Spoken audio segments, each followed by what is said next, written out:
Jarvis, drop my needle. Hello, this is the hardcore legend Mick Foley, and if you are interested in listening to idiots, you came to the right place. Have a nice day. Woo! That's an attention getter. He's a very strange young man. He's an idiot. What we're dealing with here is a complete lack of respect for the law. Oh my God, he's an idiot. You know, of course, that you're out of your jurisdiction. Personally, I think you're an idiot. But that's the evidence in the car. But I was going into Toshi Station to pick up some power converters. Always like to keep my audience riveted. Greetings, ladies and gentlemen, friends and fiends, and welcome to Free Range Idiocy, the podcast about everything, but mostly just the stuff we like. It's taken 12 months, a heel turn, a squash match, and many other twists and turns that have tied the internet wrestling community into knots. But professional wrestling's first ever retirement tour is complete, and John Cena has officially left his orthopedic sneakers in the ring, never to return. How did it all go? Did it finish the way we expected? And which side of the IWC could take a long walk off a short pier? We dive into a traditional elbow and collar lockup and let you know in this episode 228, the last time is now. I am your Uncle Todd, and with me, as always, is the man who caught John Cena's very first towel throw off a Motel 6 balcony after a night of Jack Daniels with Taker and the BSK. He has been my partner in Idiocy for over 2 decades, and will be accepting bids immediately following this show. I give you the man they call Tim. Your time is up. My time is now. You can't see me. My time is now. It's the franchise. Boy, I'm shining now. You can't see me. My time is now. In case you forgot or fell off, I'm still hot. Knock your shell off. My money stack fat, plus I can't turn the swell off. The franchise doing big business. I live this. It's automatic. I win this. Oh, you hear those horns? You finished.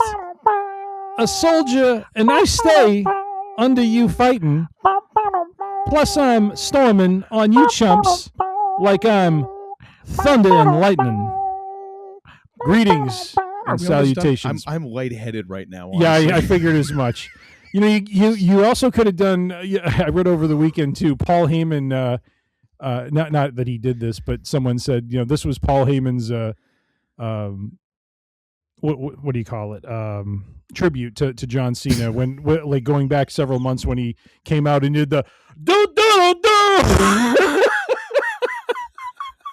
As only Paul Heyman can do. Mm-hmm.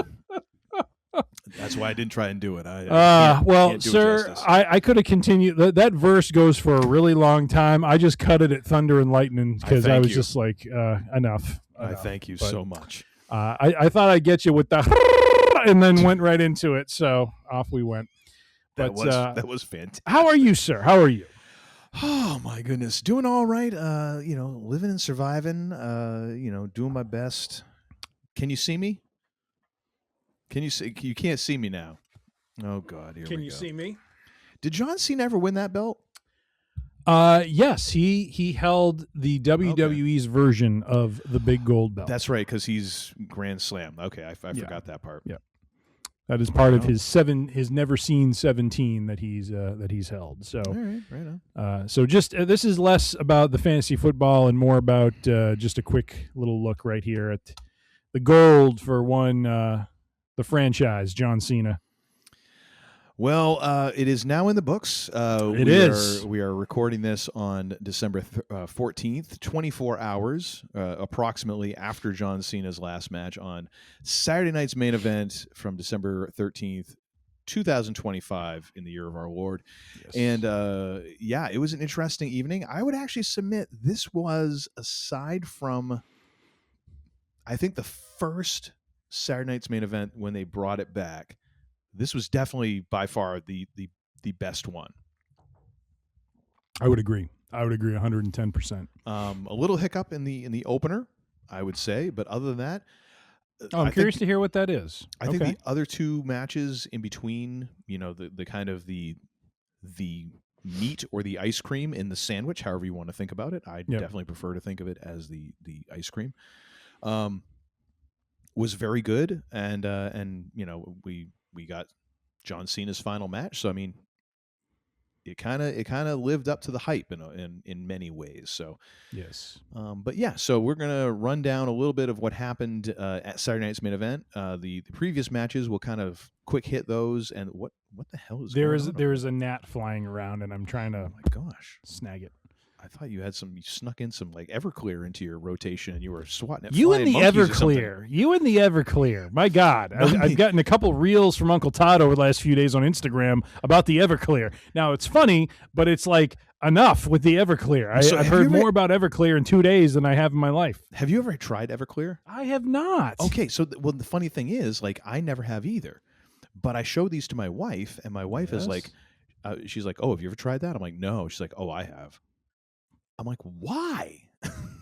Like, I know people used to do that, but even back in my younger days, when when drinking was very much a challenge sort of thing as opposed to just enjoyment, I'm like, that just seems stupid. Like, that does not seem fun at all. No. And if it's not fun, like, why are you doing it? Yep. But anyways, where was I going with this? We're going to talk about Saturday night's main event, and then we're going to downshift into kind of a retrospective, if you will, over what is being termed the first and maybe last retirement tour. Who knows? Yeah. And I have reasons for saying that. We will get into those. But live from the Capital One Arena in Washington, D.C., we had Saturday night's main event streaming on the Peacock. Unfortunately, not on NBC. I was a little bummed. I wanted my dad to watch this. I was watching this with my son Jackson, and we enjoyed a night of some really good wrestling action, and really I felt it was mission accomplished as well, in terms of up and coming talent getting an opportunity to establish themselves with a spotlight on them. Yeah. Which is what Juan Cena's intent was, to not just make this about his last match, but to pay it forward and get some of the young talent, the future of the company, to rise up and potentially showcase themselves, make their stamp on the business, or as he said to Chris Van Vliet, throw down the business card. This is who I am. So yeah, and it was a 4-match card, and I thought it was paced very, very well, and so we will get into it and talk about the event, and we're not going to do star ratings. We're not going to do, maybe for the last match if we want, but I had star ratings, but really just, if you want to give them, that's fine. I didn't really do them. I just want to hit on some high points on the first 3 matches. Really just didn't want to go too deep on those, because the focus is, of course, on this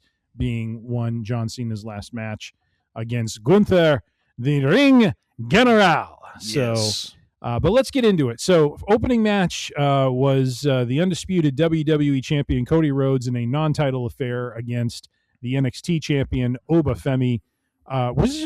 First off, was this your first time seeing Obafemi? Yes. Had you seen him before? No. Okay, because I hadn't. I saw him. When was it? I saw him. I think I watched the SmackDown confrontation between the two of them the night before. I think that was my first exposure to him. And honestly, if there's one nit to pick with what they did last night, I really wish they had done some kind of package that introduced the audience, if they had not seen them before, to who they were. Yeah. And not even like an interview with them, but more like maybe just kind of a greatest hits from NXT sort of thing, to just give me a flavor of who is this person. And the reason I say that is because he recently, Obafemi recently regained the NXT championship from Ricky Starks. But when he made his return, they did this really cool thing in the NXT arena where the way they shot the lighting and him coming into the arena cast this like larger than life shadow over Ricky Starks standing in the ring. And it's all to enhance that kind of ruler element to his character. But as someone who hasn't seen him before, the way they do his entrance doesn't maybe resonate as much because I'm kind of learning about him as this all plays out. You know what I mean? And I'm wondering if there was just a little bit of an appetizer to get me to understand who he is. Then when he comes out doing this sort of like, because at first I like when I watched the SmackDown clip, I'm kind of like, what is this strut he's doing down to the like? I don't get it. You know what I mean? Like you're kind of an up and coming guy here, and you seem to have a lot of ego here to be coming down like, hey, look at me, haha, you know. But if there was a little bit of background, it would just help me understand like what's that about. You know what I mean? I kind of figured that first and foremost, I think a lot of that went away when, you know, the fact that they're not on NBC anymore. So the idea of this being like we're attracting casual fans, who happen to tune in on network television, you know, on a random Saturday night, is kind of gone away. And I think also the fact that like out of the 4 up and comers who are featured in these 3 previous matches, early matches, 2 out of the 4 have been on WWE TV. So Sol Ruca has been on WWE TV, you know, main roster TV a couple of times now. So we've gotten a chance to see her. That was my first time seeing her. So but I don't watch everything. So her and was it Zaraya? I think that the woman who came down to the ring with her. They've had a couple matches on the main roster TVs. So they've been there for what show? Did they do it on SmackDown? I think they were on SmackDown, but they might have also been on Raw. Okay. And then what's his face? Javon Evans. Javon Evans has 100%. Yeah, he was in the last time is now tournament. So we've been introduced to him. So I think that was the other part of it, and the fact that they did have Obafemi on TV beforehand. I don't know about Leon Slater, probably not, but they're figuring he's on TNA, so it was probably a very much like we're throwing him in sort of thing. I agree though. I think that would have been helpful, but at the end of the day, they were probably like, we just need to get these matches kind of out there without too much more delay. So, but I would agree. Yeah. I thought my first impression of Obafemi was like, you know, my gosh, this dude looks like a boss level character from a video game. You know, like I don't want to mess with this guy sort of thing. And he just had that vibe. Like there is a solidity to this guy that, you know, that just comes across like he's a badass, but also like he looks like he's carved out of granite. Like anytime you hit him, you're taking a punishment just from hitting him physically because it hurts. I loved how, like, aside from being strong, which you look at the dude and you're like, well, yeah, he's obviously strong, smart. I love how they made him look so smart, from like the fact that there were 2, 3, 4 times where he cut off Cody in one of his normal maneuvers. And it was a shock. Like when Cody does that drop down with the uppercut and Oba caught him with like the goozle that went into that Irish curse backbreaker. I was like, oh my gosh, they're making this guy not only be like, he can beat the living hell out of you, but he's also really quick on his feet and he knows who you are. And he did that again with he cut off the dive to the outside and just basically just smacked Cody in the face, which I was like, right on. He caught him in oh my gosh, the spine buster that Oba caught Cody in. Somewhere Arn and Ron were both like, it was crisp. It looked like it hurt like hell, but as you're watching it, you're like looking at it, I'm like, he actually took pretty good care of Cody there. Like that looked like it hurts like hell, but he actually took care of him there. Again, just another like, this dude's a pro.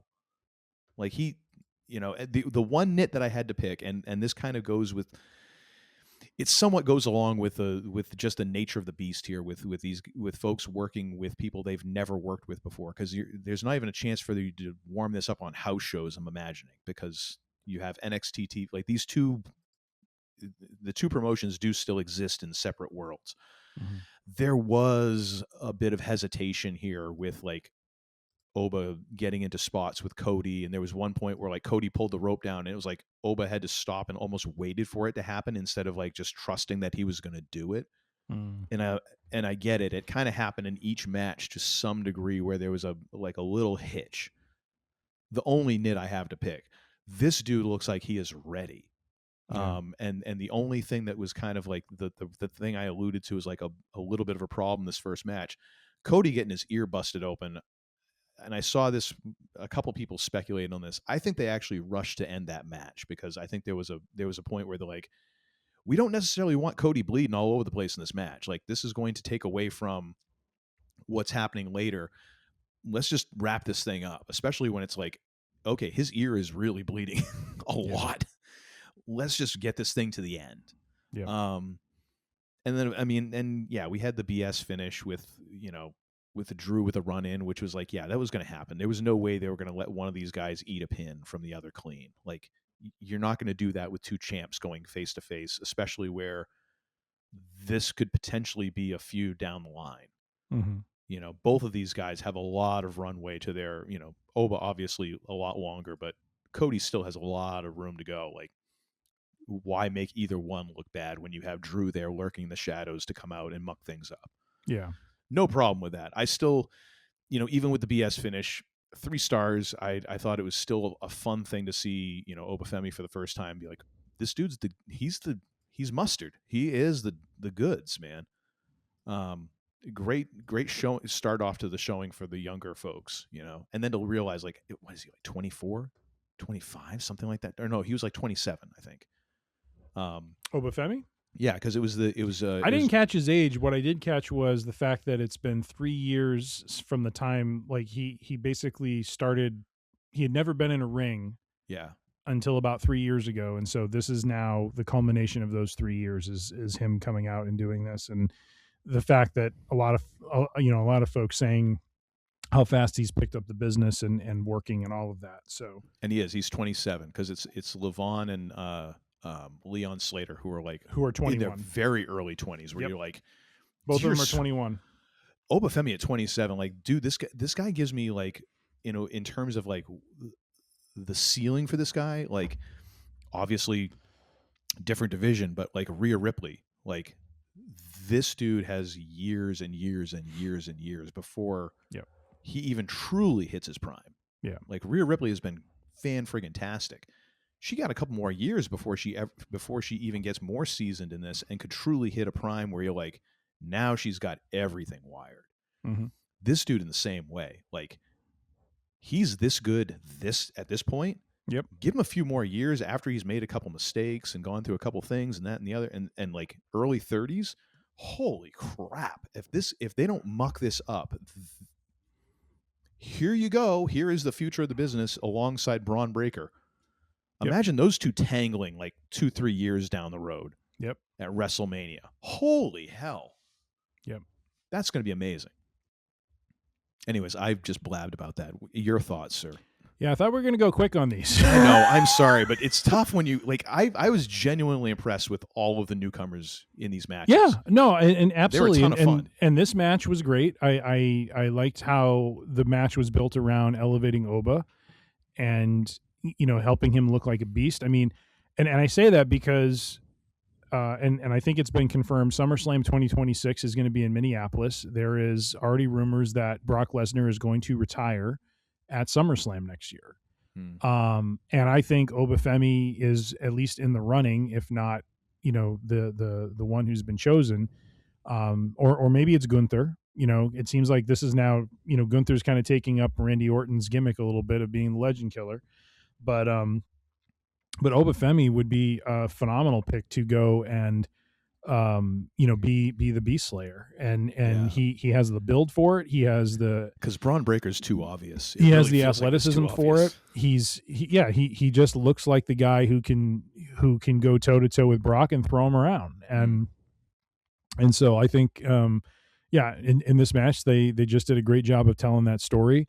I think Drew's interference was a convenient story device to further the Cody Drew drama that's going on right now while protecting both he and Oba from anyone taking a pin. And so, I was a little disappointed with it. I wanted to see a finish, but if I did see a finish, I'd want to see Cody going over because it would look a little weird with the NXT champion going over the undisputed WWE champion. Yeah. It's just one of those weird visuals, optics sort of things. So, but no, happy with how it was culminated and ended.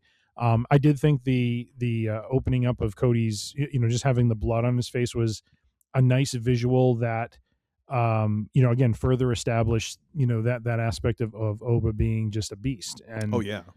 Even if it was inadvertent, I don't know if it was a planned part of the match or not. It feels like it wasn't, but I can't imagine you'd blade or try and open someone up there. Seems like something happened when he went over the table, and so it might have just been a byproduct of that. So yeah, because even Cody seemed surprised by it. yeah, and so overall, it served its purpose, and now, Obafemi is going to be, whenever he is called up to the main roster, it's going to be a no-brainer for that. So yeah.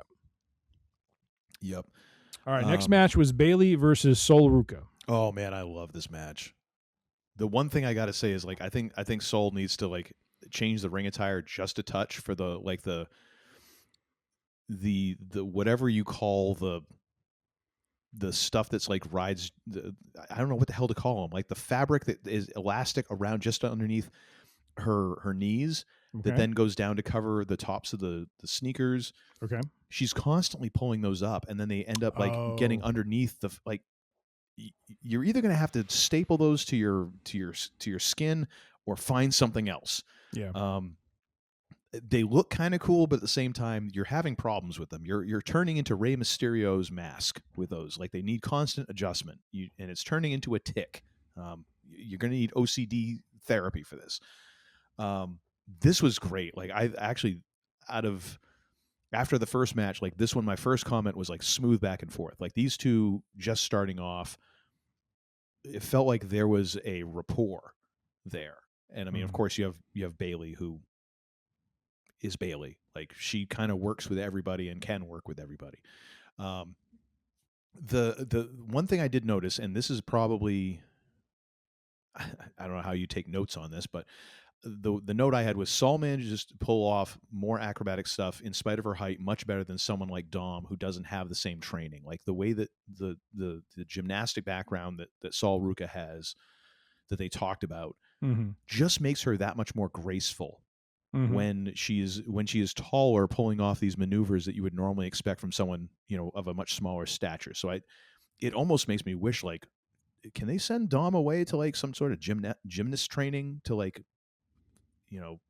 get him to or change the move set a little bit or whatever. She made it look fan-friggin-tastic. It was amazing, the stuff that she was doing. The friggin' flips to the outside of the ring, where she was doing the somersaults and perfectly vaulted over the top ropes to outside. What the frack? And then the cartwheel on the top rope. Yep. Into the DDT. Yep. And then we get into her friggin' finisher, which is, I mean, who came up with that? Second only to Stephanie Vicaire.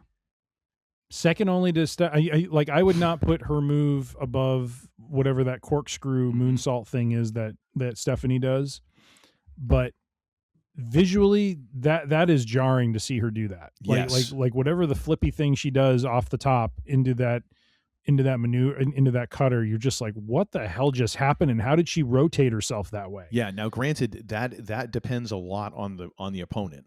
Yeah. Because you have to be in the exact right position, otherwise that is going to look half-assed. Yep. But still, I'm like, who came up with this? Who came up with that idea? Sat there and did the math and was diagrammed it out. Oh, hey, yeah, if you do this thing, that was amazing. And then we get the pin for 2, the reverse for 2, and then Sol reverses again. So we get a reverse and a reverse and a reverse, and then we get a pin.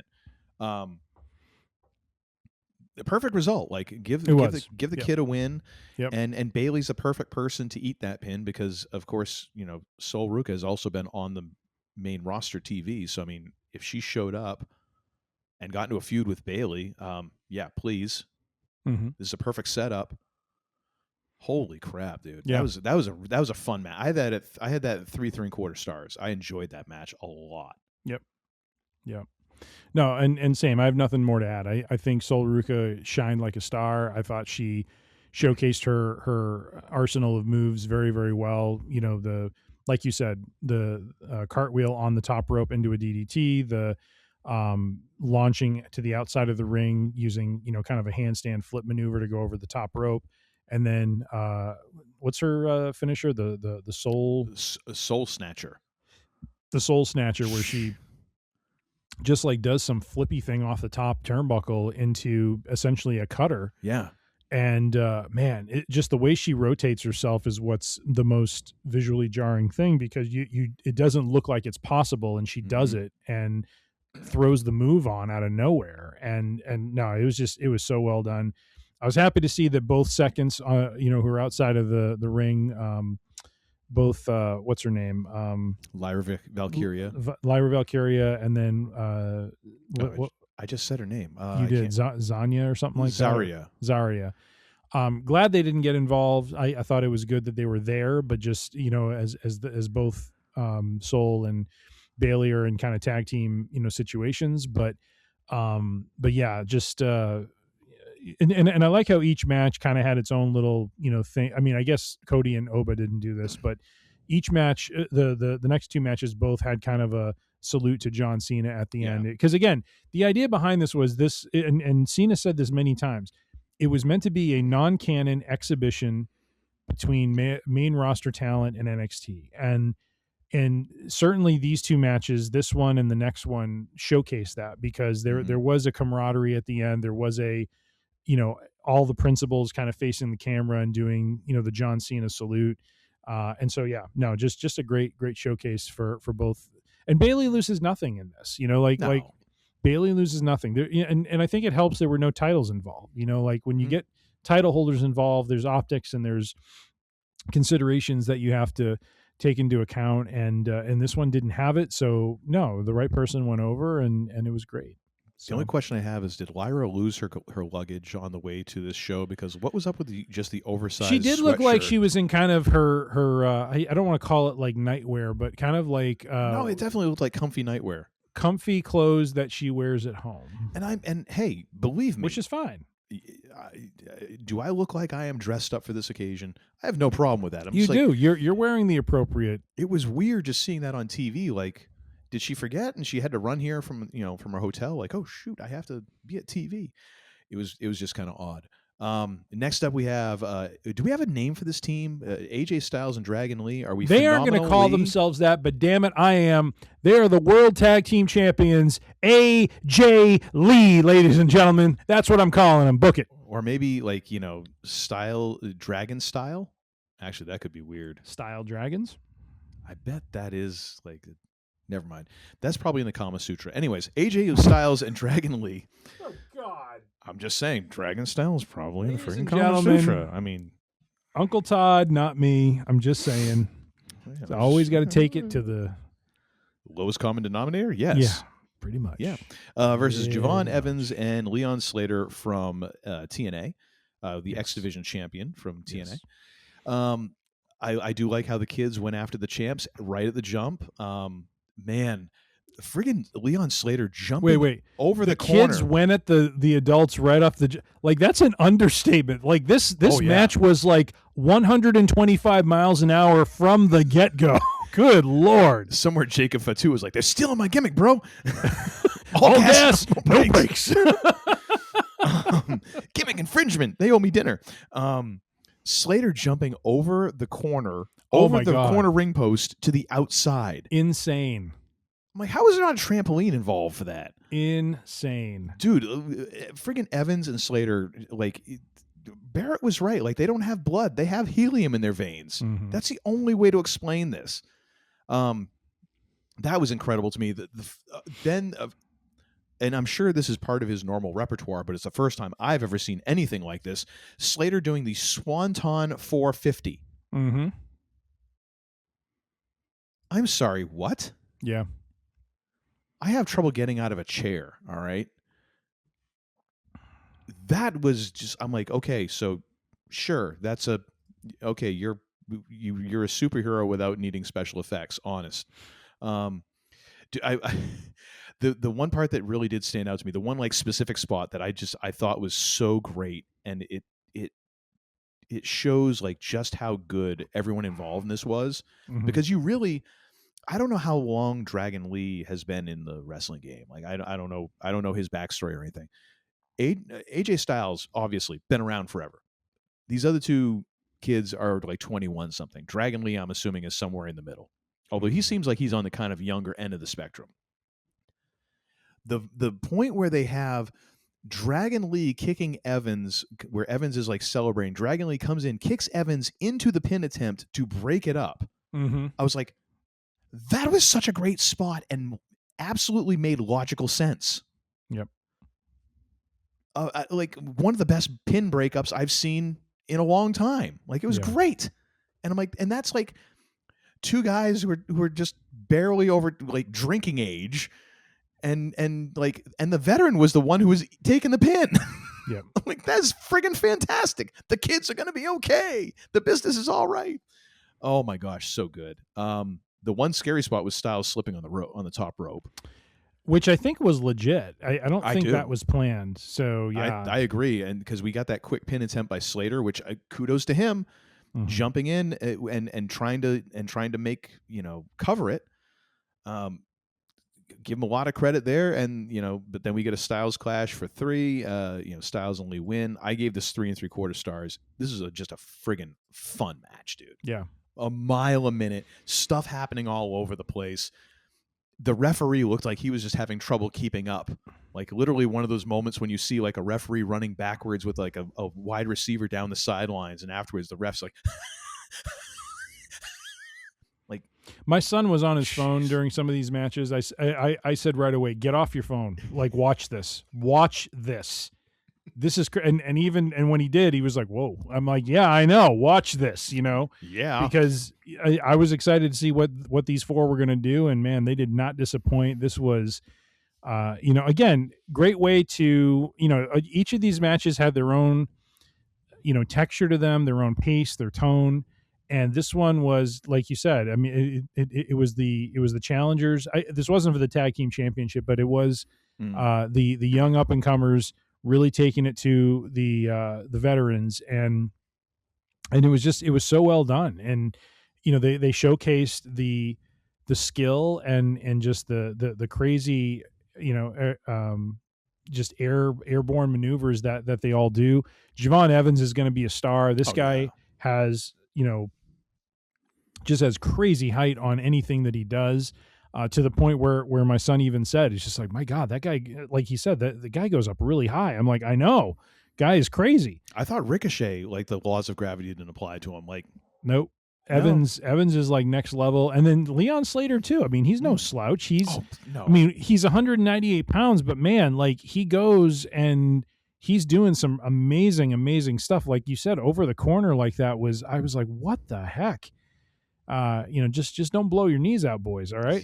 So that's the only thing, but otherwise, no, great match. And, AJ, gets the pin.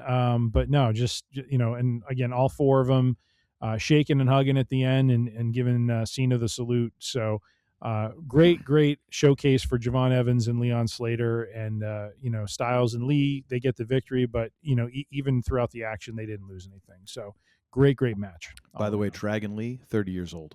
Yep. Crazy. Damn.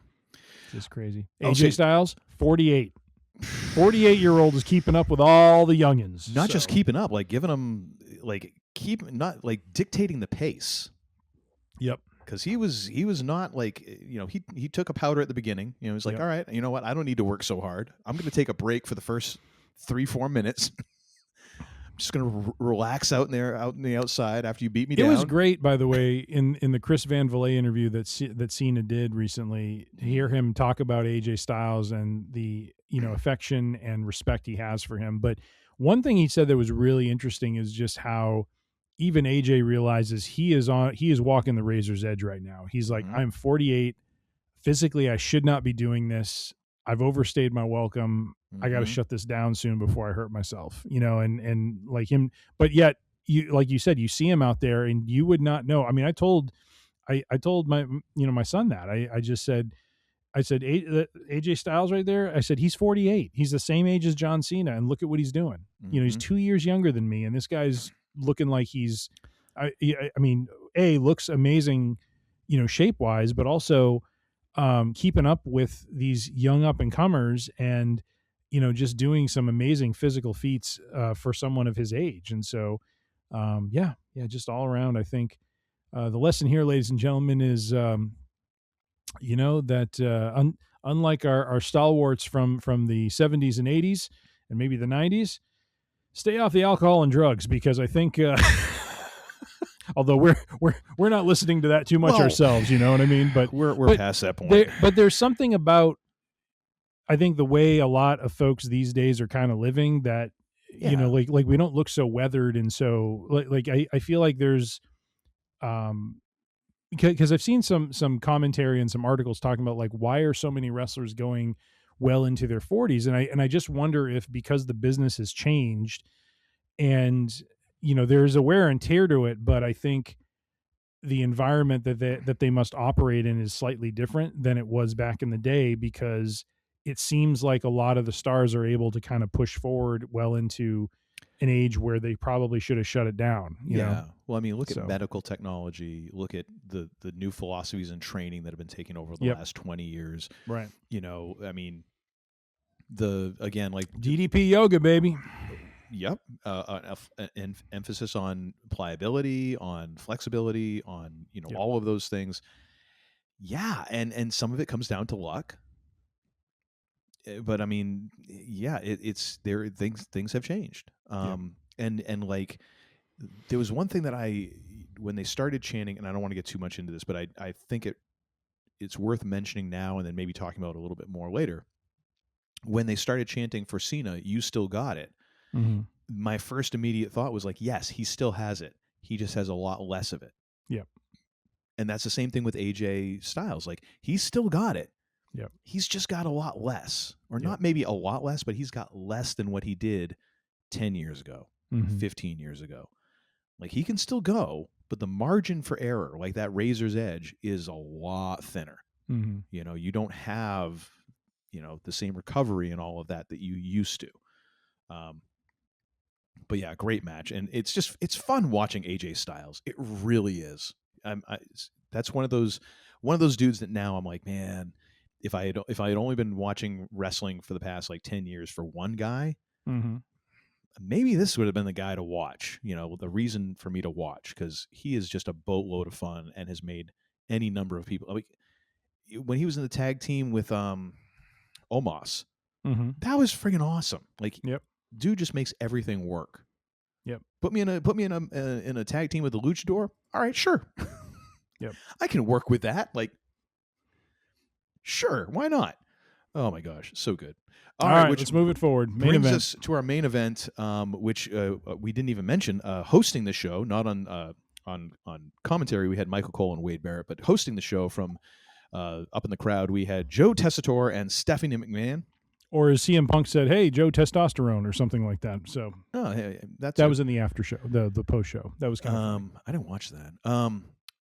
But as they were talking about this, of course, before we even got to this, Stephanie goes to say "awesome," and of course, The Miz makes his presence known. We get him cutting a heel promo, which then brings out R-Truth, my man Ron Cena. We get discussion of foul play with Nick Aldis's balls, and that brings out an excuse. Say his name and he appears. I believe in Joe Hendry. Joe Hendry. And so we have shenanigans, and this was, you know, a rumor that had been brought up that you had brought to our attention on this show of Joe Hendry, being John Cena's final opponent, apparently. And so we don't get that, but we get a brief Miz Cena match. Or do I know? Do I know or do I know? We get a 10 knuckle shuffle with Ron Cena and Joe Hendry, and then you know, Ron Killings counts to 3 in a match that never really took place. And you know what? I'm okay with this. I was glad that we got R-Truth there. I think that made a lot of sense. I was glad that we got The Miz there. That excuse me, a lot of sense. An extra Joe Hendry, appearance, I'm all right with that. That's fine. A little levity before what was about to happen. Yeah. And then we of course get into like the hype package and all that, and Gunther comes down with a great friggin' heel entrance. I love the skinny aisle that they're still going with. They've kind of rocked some different changes to how they're doing this, but they kept the skinny aisle. I still love that. It's fun watching a heel walk that aisle. They must have instructed fans and said, "Look, if you touch any of our people," I'm not wording this well, but something to the effect of like before they go on air, they must say, "If you touch the talent, you will be thrown out." Because I am amazed by the discipline shown by the fans. Yeah. You know what I mean? Like, it's not a lot of, when the women come down too, not a lot of hands out there or hands grasping things or whatever. It's like there's almost nothing going on there, in terms of people reaching out. So there must be something that's said beforehand, like, and there should don't do it. and there should be, because absolutely 110%. Like your ticket does not give you the privilege to do whatever the hell you want. No. No. For me, it's more of a visual, like just seeing the crowd right on. Absolutely, top of yeah. No, it's a very cool scene to have the thin aisle like that. I like that. I gotta say, like, even as someone who missed pretty much all of John Cena's career, like the hype package at the top, the Triple H doing the spoken word thing at the beginning of the show, Cena coming out and all of that, like I didn't ride the whole wave of, ruthless aggression and all that. Like, it's hard not to get goosebumps for this. Ruthless aggression. Like, it is hard not to get goosebumps watching somebody who has been this part of the fabric of the business realizing this is it. Yep. It was so great. I was excited. Like, I was excited for this yesterday. Yeah. Like, I was looking forward to this. Me too. I was talking about this. We went out to dinner. We went to some friends for dinner, and I was like, my wife was like, "Hey, when does that thing start?" And I'm like, "It's 8, but I'll watch it whenever I get there." And they're like, "Oh, you have a thing that you're going to watch?" I'm like, "Yeah, John Cena's last match." And they all kind of look at me. I'm like, "I don't care. Go ahead and give me dirty look. I don't give a crap." Like, this is a moment in time, ladies and gentlemen.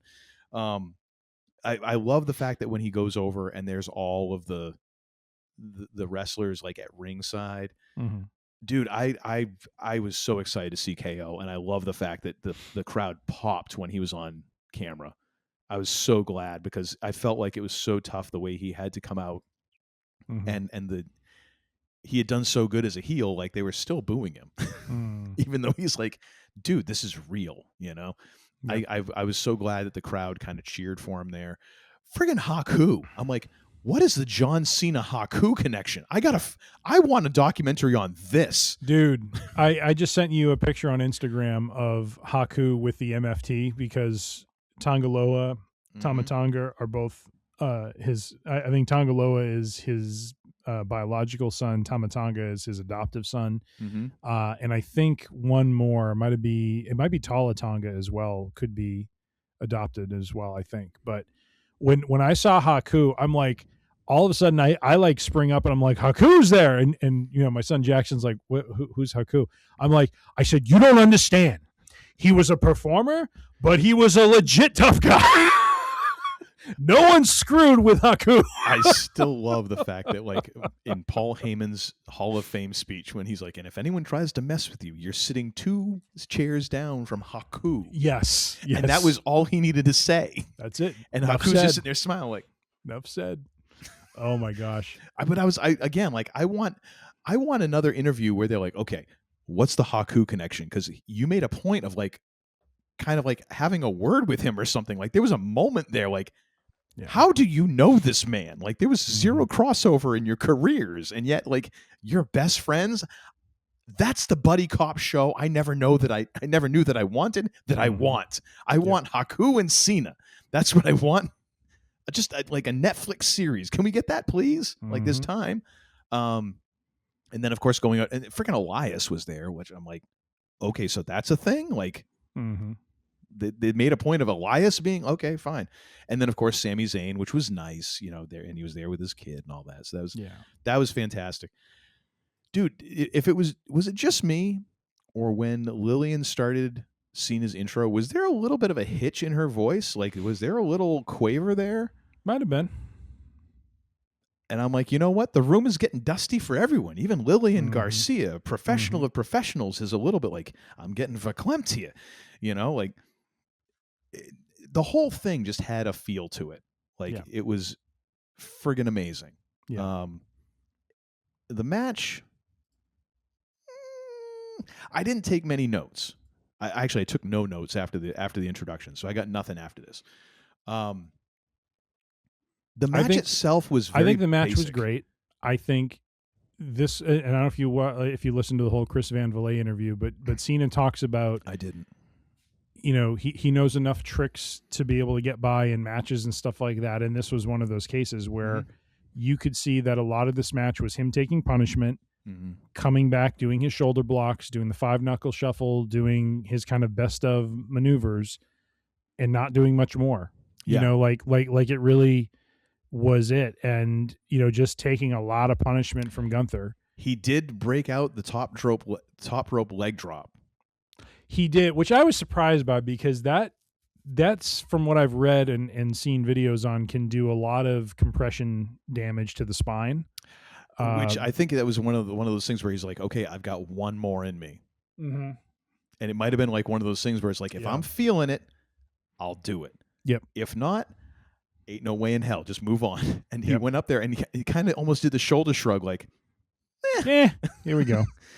Yeah. The adrenaline's going. I won't notice until tomorrow morning. It's not a 5-star match by any stretch, but it was the match that it needed to be for the story it was telling. Yes. And this was a story of, and this is how most of these matches are. And I'm going to be impressed when, or think that there'll be a different result at some point when whoever is facing Gunther decides to go absolute house on his arms. Because if you want to think about this in like a realistic terms, he can't put on a sleeper hold or can't do what he's doing if you damage his arms to such a degree that he cannot apply pressure.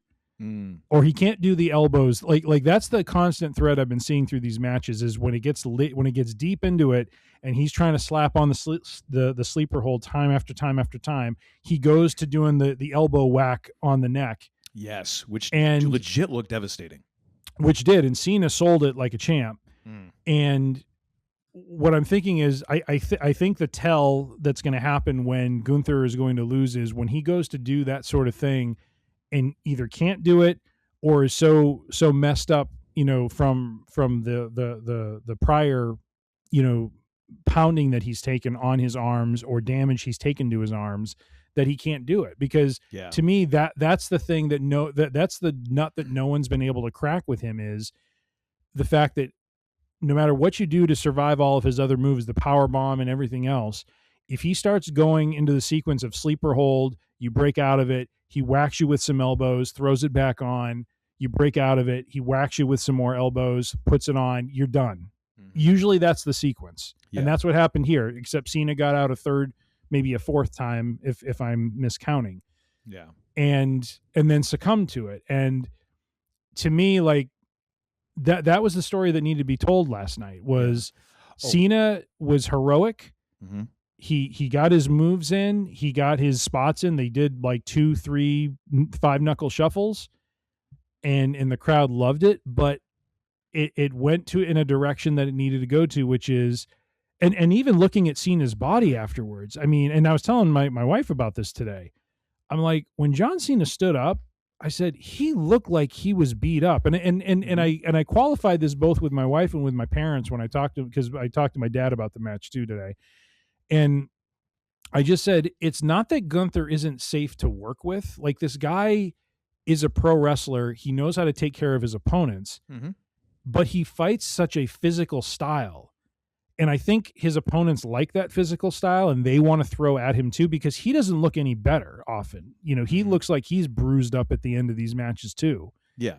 But it's such a physical style that they end up, like, there's a realism to it that like, for me, I get stoked about. Like, I like Gunther's matches because I know I'm not just getting standard pro wrestling fare. Like, you know, he gets in a ring with Sheamus, he gets a ring with McIntyre, whoever it is, they're both coming out looking like they beat the hell out of each other.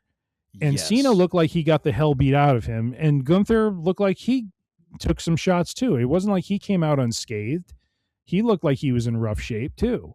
Mm-hmm. So to me, the match told the story it needed to tell, which was we got John Cena, really his last gasp as Super Cena, but yet wasn't enough.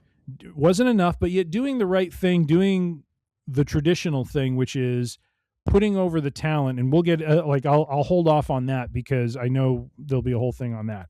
So anyways, any other comments on the match itself? Well, so one thing that might tie into what you're talking about, but I also wanted to point out, I feel like there was a very vague Easter egg in there, where it was the last time that Cena got an AA in, and he sat up, and then Gunther came right over the top from behind him and locked the sleeper in like that last time. Mm-hmm. And that was like that feeling of resignation that you got from Cena. To me, that was almost that Undertaker moment when Undertaker would pop up behind an opponent. Yep. It felt like that was a little bit, there was almost a nod to like the inhumanity of Gunther's kind of the perseverance. And that was I felt like it just the angle that they shot it and the way that he kind of came up behind him felt very much like those shots that we've seen of Taker back in the day, just popping up behind somebody when they're not expecting it, that sort of thing. Yeah. It makes sense. Like that, and that's why I can justify the end of the match, because it's like it's almost that feeling of like I've thrown everything I have at him. I haven't given up. I've done this, and he just won't stop. Yeah. I've got nothing else. Yeah. Which has kind of been the message of this whole retirement tour of the whole, whenever Cena's done an interview, is like, dude, this is all I've got left. Yeah. I know I'm slower. I know I'm not, it's not a step slower. He's 2, 3, 4, 5 steps slower. Mm-hmm. And it's fine. That's not abnormal for wrestlers at the end of their career to still be a shadow of themselves and still trying to cash in. But it's like, he knows it. And this match kind of told that story of 10 years ago, Super Cena would have already had this guy pinned and put away, but that guy's gone. Mm-hmm. Yep.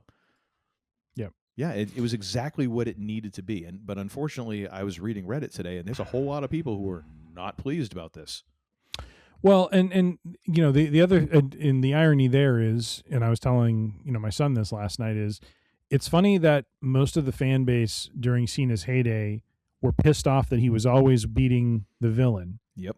But yet in his last match, when he can't put the villain away and succumbs, they're pissed off about that too. You know what I mean? It's almost like you don't know what you got until it's gone. Well, which feeds into what Cena was saying during his heel turn. Yeah. He was right. Yep. And the fact is, the reaction in the arena ultimately is exactly what you want. I mean, and here I mean the immediate reaction after the match, after Cena taps, the silence and the shock is exactly what you want. Yeah, because this is the whole story. This guy who never gives up is going up a guy who says, I'm going to make you give up, which is honestly, it's wrestling promotion 101. I think Heyman even used this as an example of why are these guys fighting? Who are these guys? Why are they fighting? Why should I buy a ticket? I think it's even the example that he used. Yeah. You got a guy who doesn't give up and a guy who all he does is submit people. I want to watch this. Yep. And Cena talks about this in his Chris Van Vliet interview many times when it comes to AJ Styles, when it comes to how they did the retirement tour. I love how he puts this, because I read this book. I lent it to a friend, but it's called Starting with Why, and starting with WHY. And Cena's constant thing throughout that interview was, what is our why for this match? He talks about when AJ Styles and he first went to, start a feud, and the two of them got together and were talking about what was going to be their story. And Styles was thinking about it solely in terms of, him challenging for the belt and all this sort of thing. And Cena kind of pushed back on it, and he's like, he's like, let's go think about this for a little bit. what is our why for getting together? And in this interview, he says Styles, he said like a couple hours go by, me and Styles get back together, and AJ's got this great idea, and AJ's like, look, you were in a slot in WWE that I should have had, but I ended up having to spend my time on the independents and in TNA fighting my way to get to this opportunity finally. Mm-hmm. And Cena says, like, as soon as I heard that, I'm like, we've got our why now. Like this is money. Yeah. And that's what's great because, here, for what they were trying to do here, I was trying to figure out where they were going to go with this because in a way they kind of booked themselves into a corner with how Cena's character is. If his character is never give up, mm-hmm. What do you do? Well, what's the most shocking thing you can do? Well, but he gives up. It's shocking, but it's also like, what is the biggest gift? Yeah, you can give to a person. Yep. You made the guy who never gives up give up. Right. Sort of like what was the biggest gift that Taker could have given? And the reason why he was like, well, if it had been up to me, it would have been Roman Reigns or this and that. But hey, Brock Lesnar, all right, fine. The streak. Because that was the biggest thing that he had to give. Because that is one of those things that it's unlikely that will ever happen again. Yeah. Just because it went for so long before anyone even friggin' noticed. Yep. And then it became curated, and then it became like, well, when do we break this? Same with Cena. Like, it's very rare that you're going to see anybody have that type of longevity at that level, who then you can say, like, well, he really hasn't ever submitted. Yep. In a meaningful way. And you have a guy now who you're trying to build as a monster heel who, guess what? He's now started becoming a submission guy. Like, the sleeper is kind of his thing now. Mm-hmm. What is the biggest gift you can give there? And that, and honestly, that has been kind of the thing that has permeated through this retirement tour is like there have been these gifts of like, what can you give somebody, as he's going through this last year. And he's done that in a bunch of different ways. As much as we personally have complained about some of the mismanagement of the retirement tour. We'll get to it. And how much of the, internet wrestling community has completely just bitched and moaned about it. Mm-hmm. Dude, he put over a couple of, like, 3 lady wrestlers in one match against Dominic Mysterio while putting over Dominic Mysterio. Yep. Like, he put over 4 people in one match. Yep. That's kind of amazing for someone who at that point could be like, nah, I don't want to do that. Yeah. And that's just that. And then with Gunther, like, it makes sense. And we see this now with the link I sent to you of Gunther needing to be escorted. This is I'll put this in the show notes.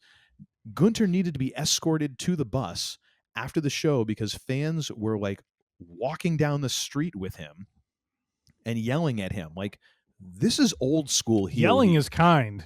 It was F.U. Gunther. The thing that they were shameful, laying into him hardcore. They could not get the F.U. Gunther chant organized, which I'm like, come on, folks. It's not that difficult. It's a very simple rhythm. Throw in the claps if you need to. Put down a phone and lead the chant, But no, they were getting on him. And it was a serious issue of like somebody going to reach out and, in a way, like, God help whoever that is, because Gunther looks like he can take care of himself. That person's going to be missing some teeth and possibly a finger. And then they'll find the finger. Like, how did this end up in your rectum? We don't know. He's a miracle worker, that Gunther. Mm-hmm. Gunther now has nuclear levels of heat, and if they don't blow this, they've got themselves a monster now.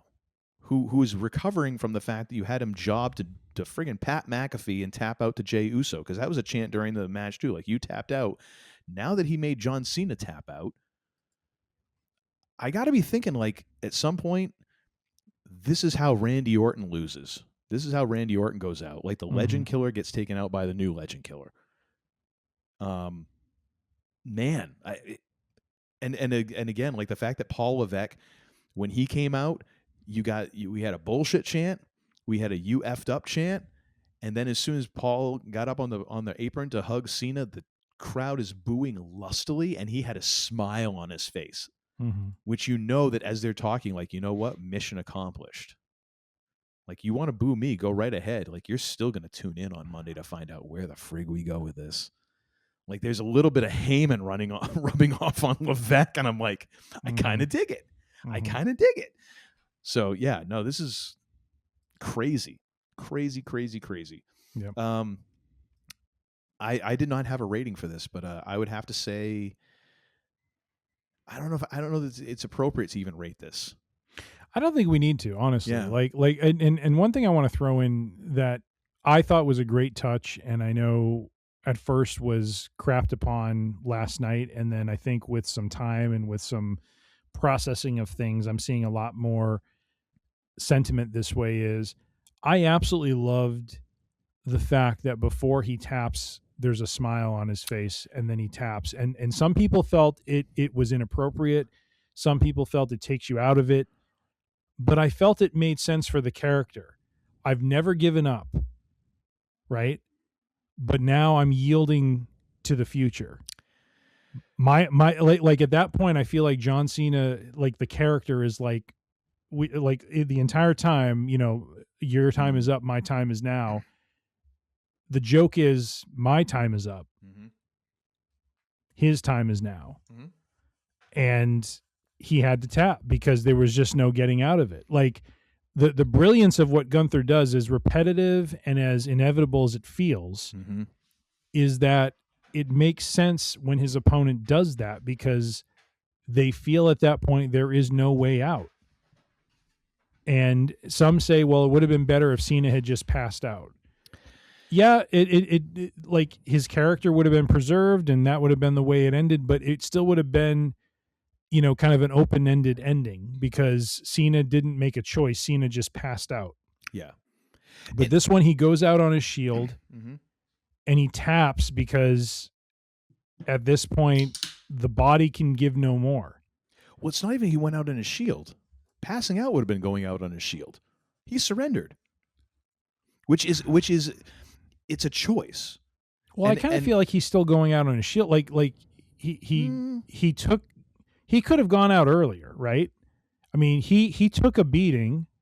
Again, storyline wise, he took a beating. He could have submitted earlier in this process, but kept hulking up, kept, you know, super Cena-ing his way out of it, and not being successful in doing so. Yeah. To the point where it was just like, at this stage, my body's given everything, I just can't give any more. I totally agree. I think the issue that I have, and I have gotten more comfortable because I when I first saw it, I was like, I feel like the problem is it's a little too meta, which is man, it's tough to get away from in today's kayfabe environment, because there still is a degree of kayfabe, even though people are like, kayfabe is dead. Well, it's not entirely. It's just changed, and it's warped, and it's way different than what it used to be. Maybe it should be called something else. But this idea, because I mean, he talked a lot about all of this stuff. We've had a year of him talking about his retirement, and the fact that he smiled, it was almost a wink at the audience, and this moment of like him being like, I just can't do it.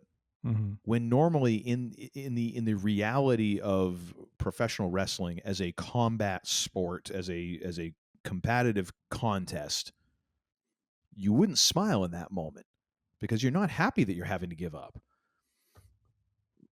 But yet in a meta sense, you get it. The fact that he's looking at the camera, he's breaking the fourth wall, and looking at you as a fan and going, I know I said never give up, but have you seen this son of a bitch? I'm 48 years old. See, but this the way is you're all I've putting got. that, but the way you're putting that is not how I think the character. And again, I'm not, you know, this is fictitious and whatever. I'm not trying to make a big deal out of this. It's headcanon, gotcha. But the character, to me, it's not just like, you know, do you see how big this? He's given everything. he's hulked up at least 3 or 4 times at this point. I can't give any more. Well, and that's what I mean. Like it's almost like that moment of like it's a pause, and even as the character, he's like,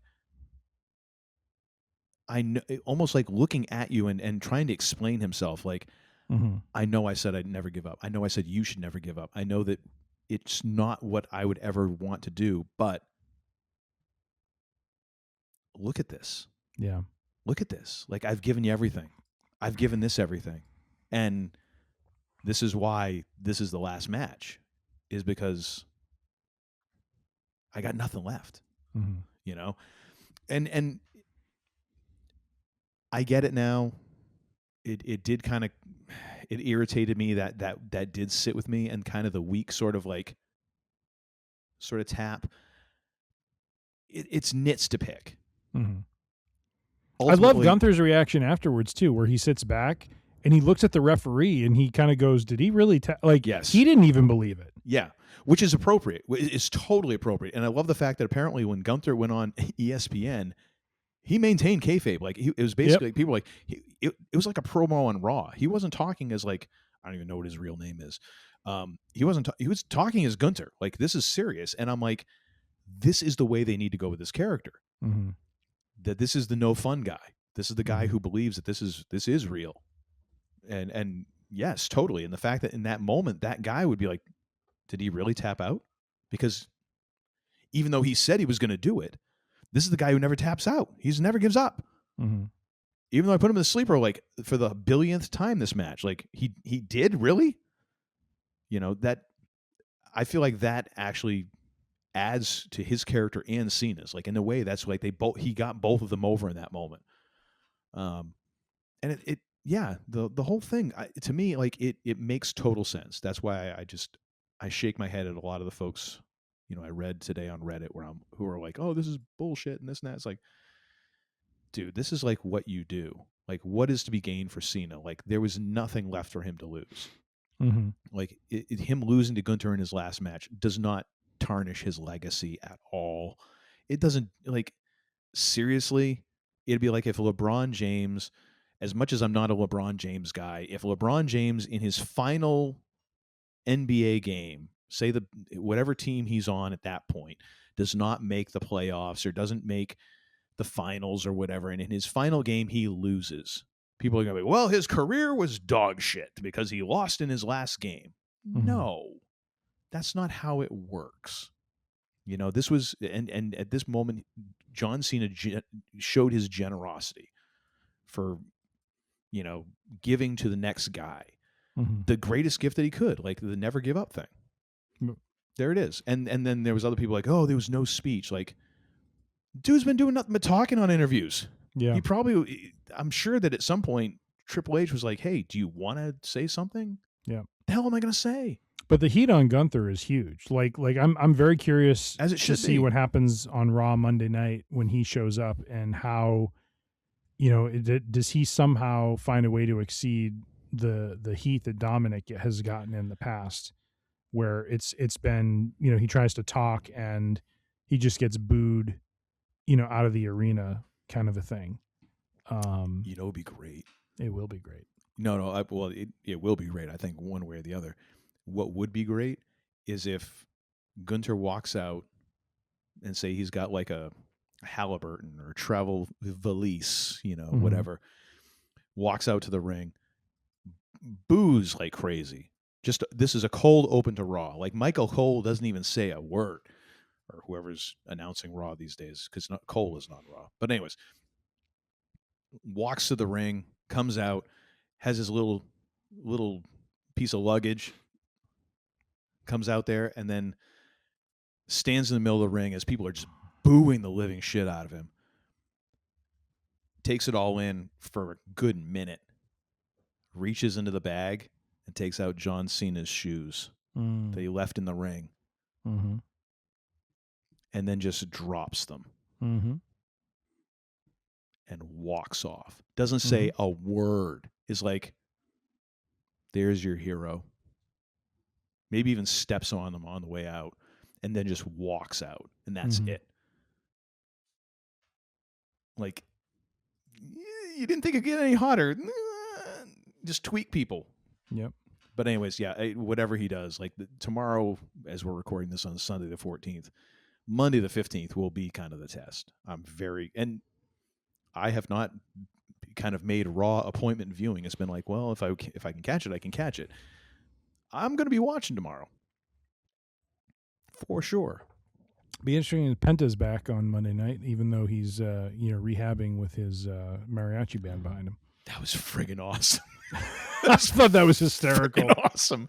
I saw that. I was like, I didn't know that I could like Penta anymore, and yet here we are. I just love how, I didn't understand, like what he was saying in advance of it all, but he says it, and then he just stands there, and the band starts playing, and he just goes right into rehab, just like lifting his arm, just trying to get the shoulder back in action there.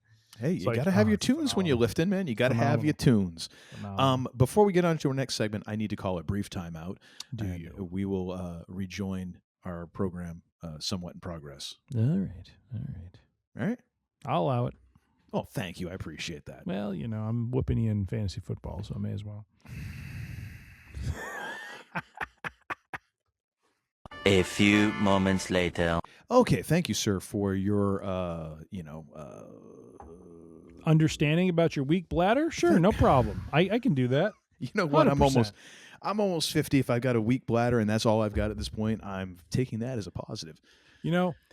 Not that the weak bladder reminds me of this, but just the word weak. But there's that whole like Three Stooges bit, where, I got a weak back. How long have you had it? Oh, about a week back. Bang! Good old Three Stooges. Such great. So let's kind of review the whole retirement tour, and I believe you have some talking points to lead us through this. So could you? I do. Lead on. So yes, sir. So as we have wrapped up the retirement tour, which was what this was all about, which was seeing John Cena, have his swan song and ride off into the sunset, the cowboy that he is. Looking back over this year, so no superstar has done something like this. There hasn't been an entire program built, kind of around someone moving on like, this whole year has been. Like this was announced back in, I think, Money in the Bank 2024 was when Cena came out and announced this. And it's very, in some ways it's very Cena-like because it reminds me a lot of what he did with The Rock over those 2 years where they had this like year-long build toward their match. And then their rematch. Almost 2 years because it was a year and a half. At 2 years back to back. Right. And so I just wanted to kind of look back and ask the question, what did we think about the retirement tour? Did this work? Is this something that other superstars of some renown and some stature should entertain? What worked? What didn't work? Could it have been better? And then, specifically with this year, one of the things that happened was the heel turn. And and I don't want to treat this as something I came up with because, I watched the Chris Van Vliet interview. Highly would encourage folks to check that out if you're interested in this at all, because the interview he does with Cena is really just great listening. It's like an hour and a half. So not a huge time commitment, but Chris Van Vliet separates out. He asks him about, what did you think about the heel turn versus the heel story? Because there's the turn and then how the turn was dealt with. And in some ways, this is what's going to be interesting for Gunther, right? Gunther has this huge heat on him now. And I've seen this on Cage Side Seats as well. Great. Gunther's won. What's WWE going to do with that now? Yes. Are they going to invalidate it? Or are they going to encourage and grow and build on that momentum?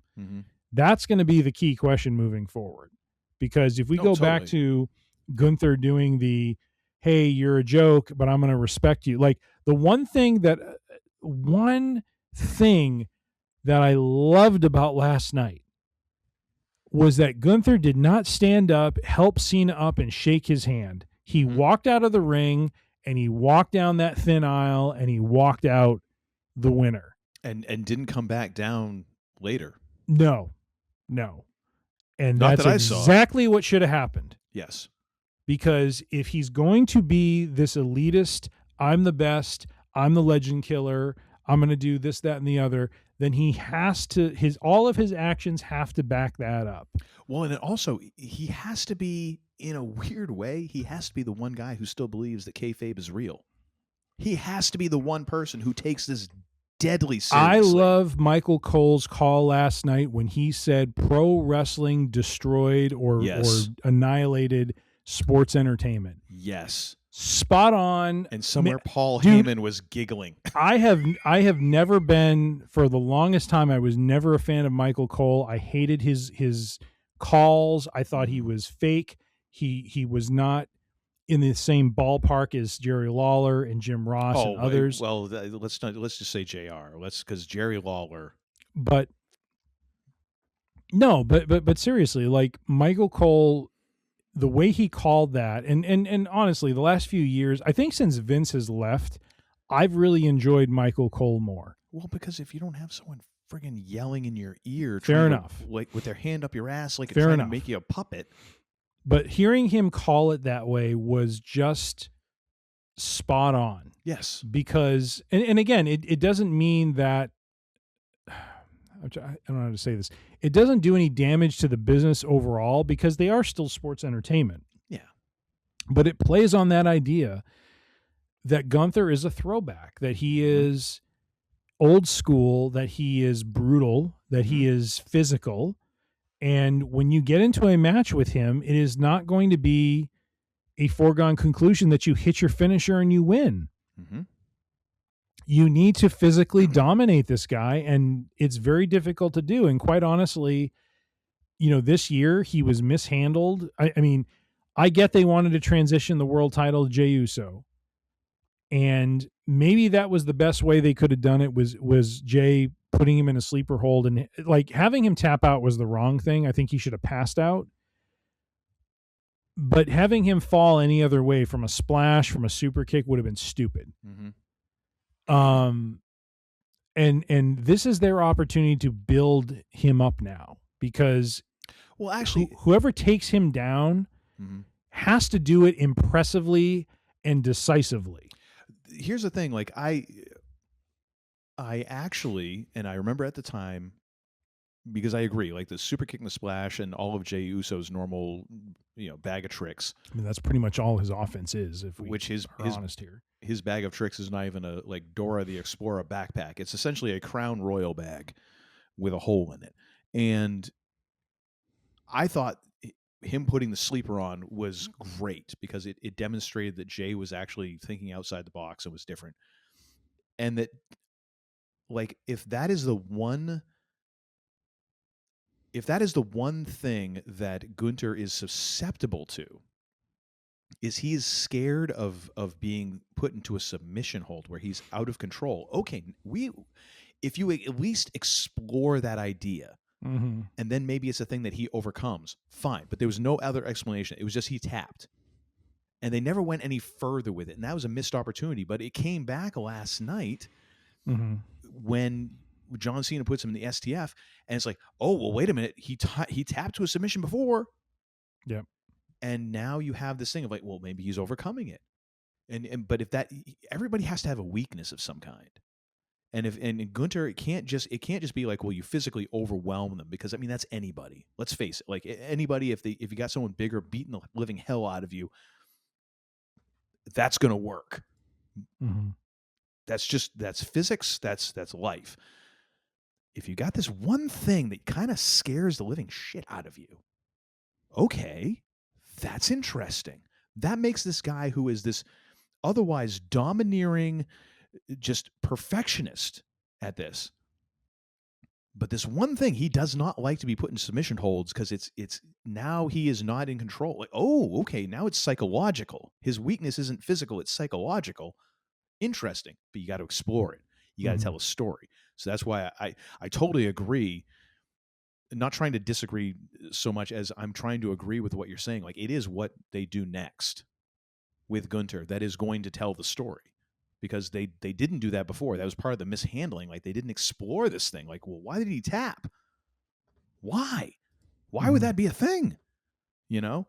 So anyways, I just wanted to point that out before you continue, because you're on a roll, sir. Thank you. So let's look back at the retirement tour overall, and really just kind of talk through like what our sense of it was. What was it? Was it effective? Was it good? Was it not good? Like what would we have done differently, and that sort of thing. So just to kind of start it off, if we look at the timeline of events overall, so major events, we have Royal Rumble, Elimination Chamber, WrestleMania, Backlash, Saturday Night's Main Event, Money in the Bank, Night of Champions, SummerSlam, Clash in Paris, WrestlePalooza, War Games, and now Saturday Night's Main Event with some TV sprinkled in there. Yes. So overall, sir, what was your impression of the Last Time Is Now retirement tour overall? Was it good, not good, or in the middle? Because it's unprecedented, it's tough to say good, not good, this and that, because there's no comparison. And it's a distinction that...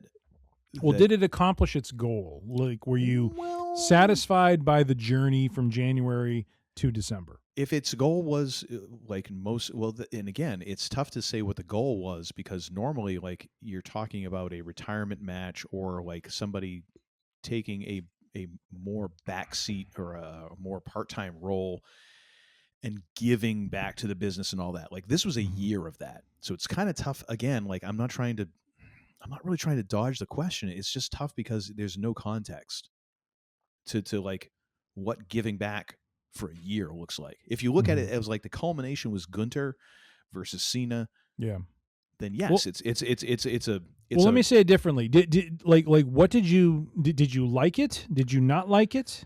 So the things you didn't like, what didn't you like? Well, it's a mixed bag again, because there's parts of it where I'm like, I have a bit more leeway than the IWC has, because I'm not expecting perfection, because it's the first time anyone's ever done this. I think it's an important distinction, though, first and foremost, to say, like, because people were saying, like, well, Batista's never wrestled again, Triple H never wrestled. It's no. A program where someone says flat out, I am done after this calendar year. After this date, 1 year or so in advance, I am done. But in between here now, I am going to be performing, and then I will be done at this point, and that's it. Yes, people have retired and stayed retired, and that's happened. Whether for, in Batista's case, because he just was like, I just kind of realized I didn't like this.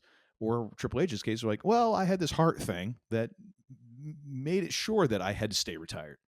Whatever. Glad you kept your word. So it's unprecedented in the sense of like, how do you handle it? So I have a little leeway for that. Individually, some of the parts along the way, I'm like, this is more like in line with the stuff that you do day in, day out. You should have done better. Like, it's not managing the fact that this is over a span of a year, which is unprecedented. This is like the stuff you do all the time. So overall, I think there were missed opportunities. I think there were things that could have been done better, certainly. But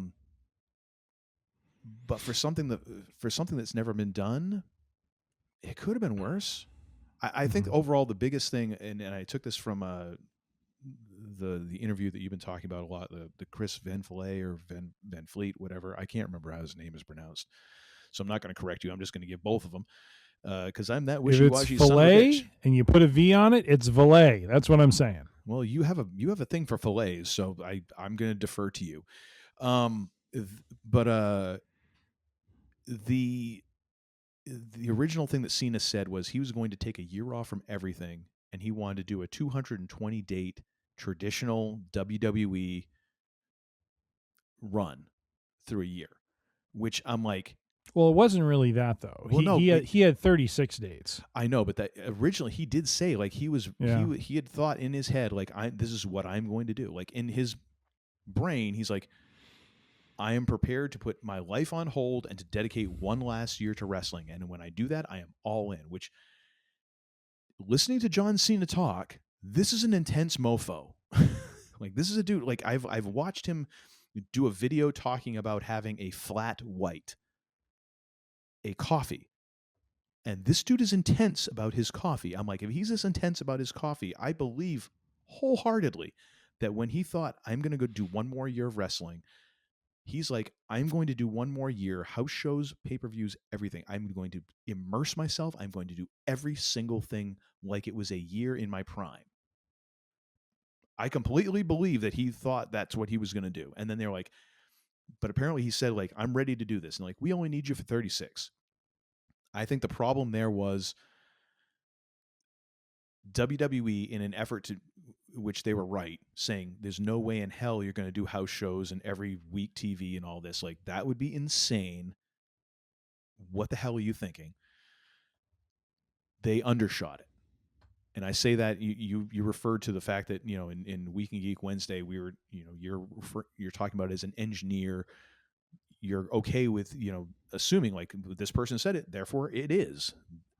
So it is said, so it shall be written.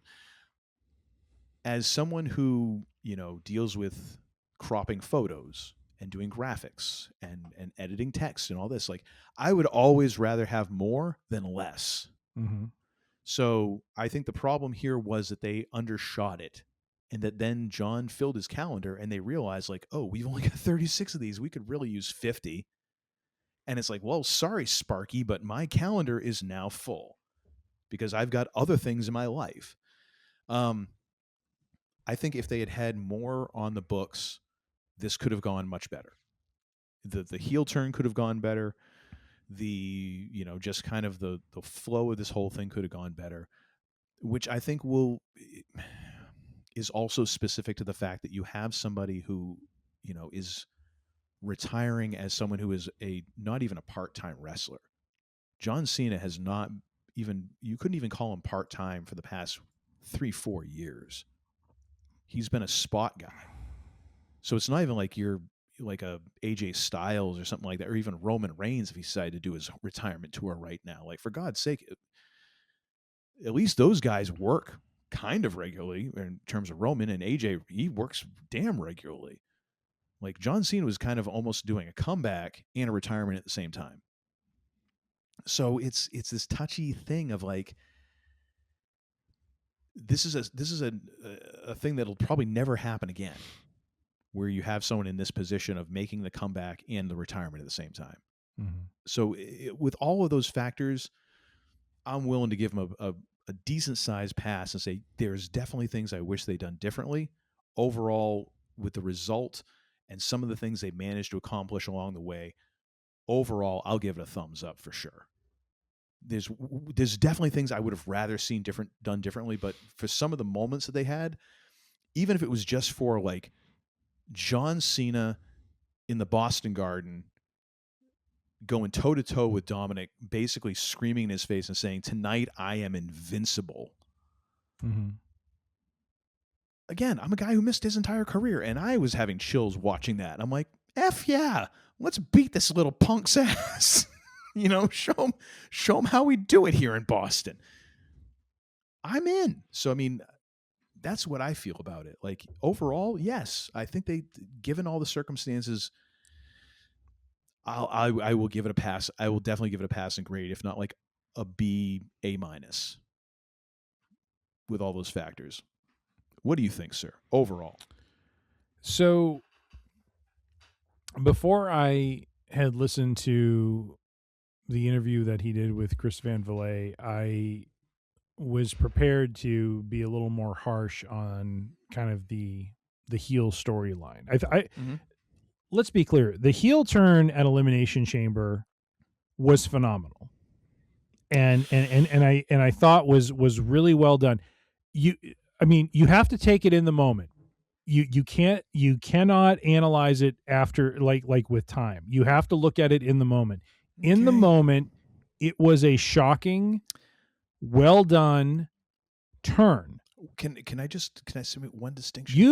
You've talked for a while, my friend. Let me go. Can I just like throw one thing? I think there is a distinction to be made between the heel turn as it was implemented and just a heel turn for John Cena. That's all I'm going to say. Just food for thought. I don't know what the difference there is. If John Cena turns heel just for turning heel, as opposed to John Cena selling his soul to The Rock and then never having that mentioned again as a heel turn. Like the mechanics of it, I think, kind of matter in that. But I think I get what you're saying, but I think you're confusing the story of the heel turn with the heel turn itself. Like, okay, I didn't realize. No one saw that turn coming. No, true. Yes. Okay, I get what you're saying now. Sorry, and that was my mistake. No. It's good. So for me, like, I felt the turn was well done, and made a lot of news and had an impact. And again, that is, I think, Cena's MO. He wants to get a reaction. Mm-hmm. And last night was a reaction. Yes, it was. Now, certainly if he had won, there would have been a positive reaction, but I don't think the aftermath of that really would have carried on at all. You remember the ECW sign where it was, if Cena wins, we riot? Yes. If Cena loses, we riot, apparently, yes. was the calling card last night. Yes, it was. So, for me, and what was interesting listening to that interview was to hear Cena's perspective on, and really this, if anything, this is also a theme of this year was just time running out. And he goes and says, look, we did this, but he's like, to be honest, if you do anything with any character, it takes, 1 to 2 years. Now he says, it takes 3 to 5 years to get a character over from his perspective. He's like, now you're asking to change that character. It takes at least 1 to 2 years for that to settle in. And then on top of it, when we were planning this year out, he says, really what this was March to August. Mm-hmm. So we only have so many dates to do this heel turn, to establish this character. And it's one of the reasons he gives for why, and we talked about this months and months ago, but you and I, of course, really wanted to, have him change up his look and, come out to Bad Man and all this sort of thing. And he's like, think about that. He's like, you're asking my character to change from a babyface to a heel, and in a very compressed time frame, like somewhere around like 20 dates or so, and then change him back to a good guy on the back end so that we kind of finish this thing out with him being good. Yes. And he's like, that is not, like, he didn't say this, but that's what I took from the interview was, that was the challenge for them. Like, that is not easy to do. And so he was working in a very, very, very compressed time frame to do this with his character. Now, they didn't have to do it, and he does openly admit this was not the original plan. This was something that kind of came up, and they adapted to it.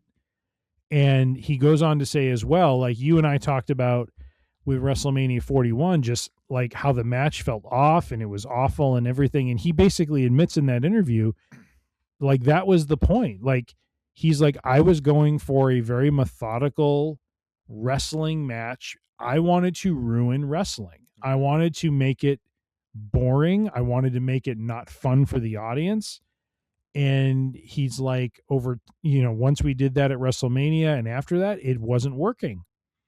And they said, we need you to do a little bit more. And he's like, okay, well, we adapted. We started to bring back a little bit more of, the not the exciting Cena, but just, kind of something a little bit more than what he was doing. Because like you, and I'm sure you remember when you and I talked about WrestleMania 41, we're like, that match between him and Cody was weird. Mm-hmm.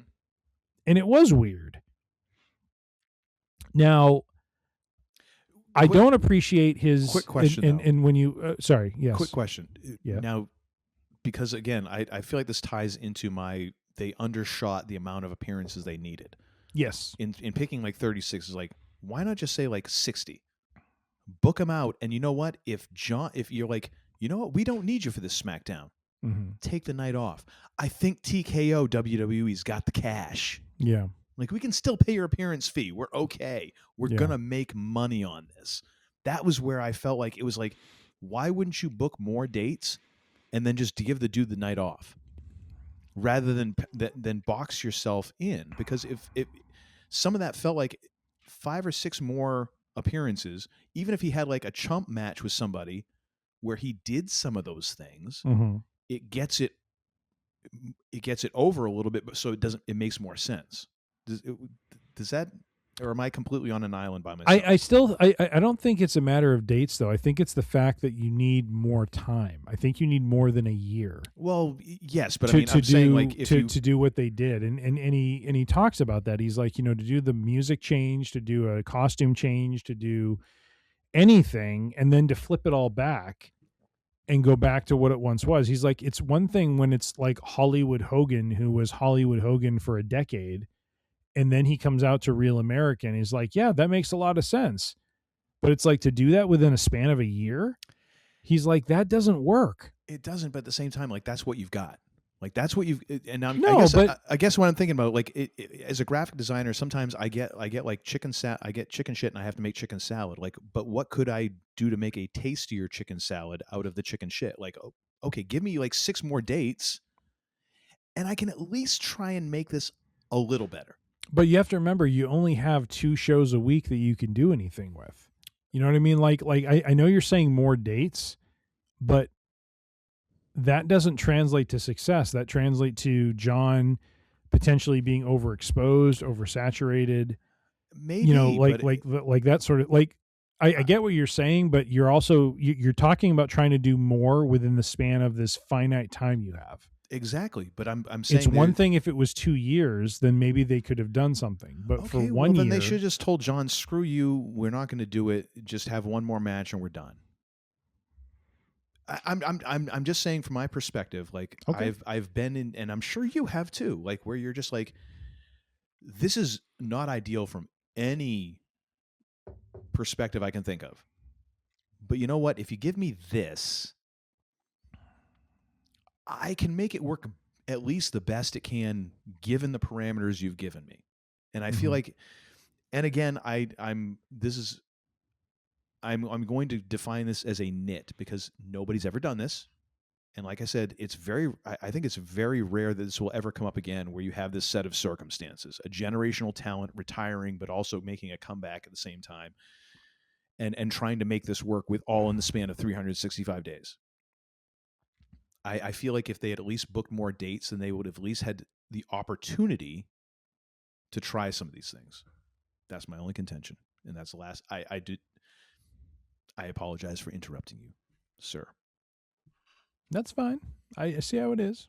No. I don't mean to dismiss your point. I'm just trying to come at it from a different point of view, because none of it is ideal.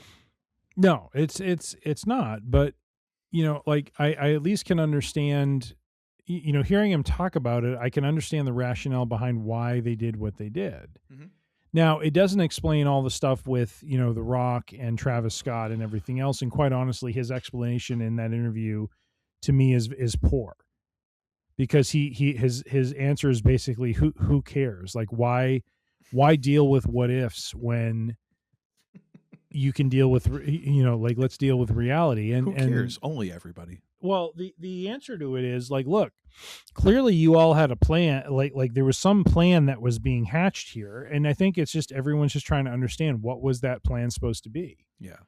Now, I get his response, which is, why waste time on what won't be? But, but to me, that was kind of a weak response, and quite honestly lent itself to why WrestleMania 41 felt flat, because I think fans were, whether Cena wants to admit this or not, I think fans wanted to see what was going to happen here with The Rock and Cody, because there seemed to be a long-term story with Rock and Cody that was going to unfold here.